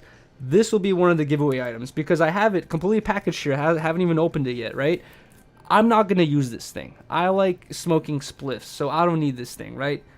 How should we give away these 3 items right here? This is the big one though, the laser bong, which is I've never seen anything like this. I didn't even know it existed until I saw this. I'll show you guys later. It already is a little bit open, so maybe we could like open it up and show you guys a little bit more. But when you open this thing up, it has so many fucking warnings on it. It says, "Be careful, you will go blind if you use this incorrectly." So I feel like that's slightly dangerous to give someone a blinding device or to give a stoner a blinding device. It says if you use it incorrectly, you can go blind. We're trying to get high with this thing. We might make some mistakes. You know what I mean? So I don't know. Be very careful, whoever potentially wins this thing. I just thought it was interesting. I'm like, bro, when you're advertising stuff to stoners, I feel like you want to make it as easy as possible. It's very interesting. Everyone immediately is like super interested in it, and like, as soon as I saw that, I was like, bro, I want to try that. But it has all these warnings on it and says, don't fuck up or else you're gonna go blind. And honestly, in my honest opinion, it's very hard to fuck it up. It's like it just says close it, make sure it's closed before you press the button. The only way you could really fuck it up is to have it open, looking down the barrel of the laser and then pressing the button, which hopefully the laser won't even go off unless it's closed or whatever. But either way, guys, we're gonna end the stream right here. If you guys can, please drop a like on this video, and then also leave a comment leaving your ideas or thoughts of how we should give away these 3 items right here. And I think we're gonna keep it like as a United States giveaway only, but leave your comments in the comment section. Appreciate you guys so much. Shout out to the fucking Harmonious gang, man. Thank you guys so much for pulling up to the stream and pulling up to all the streams. Shout out to all the fucking mods. Shout out to Swamp Dweller. Wait, hold on. We have to take this last dab. I was about to get out of here without taking this last dab. Jesus. Hold on. Wow, just tuned in. Sorry. Whoop, wrong wax. Give it to Flacco. He doesn't smoke. Skok dropped a bag $1.99 through Super Chat. Have fun at No Jumper. It's going to be a good one. Thank you, man. Thank you, dude. All right, hold on. Let's let's heat this thing up. Hopefully I have enough butane in here.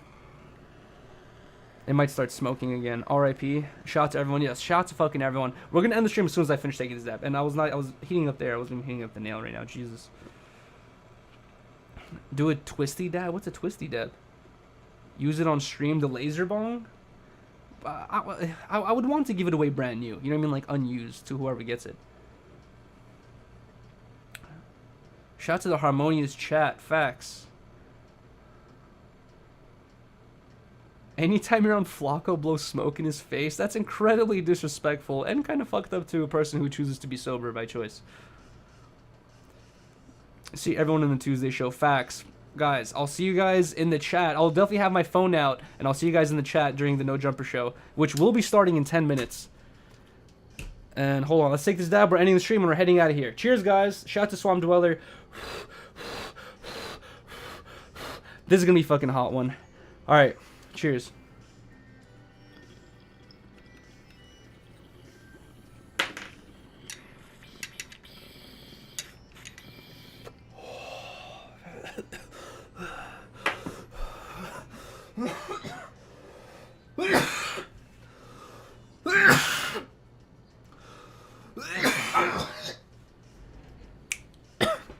Okay.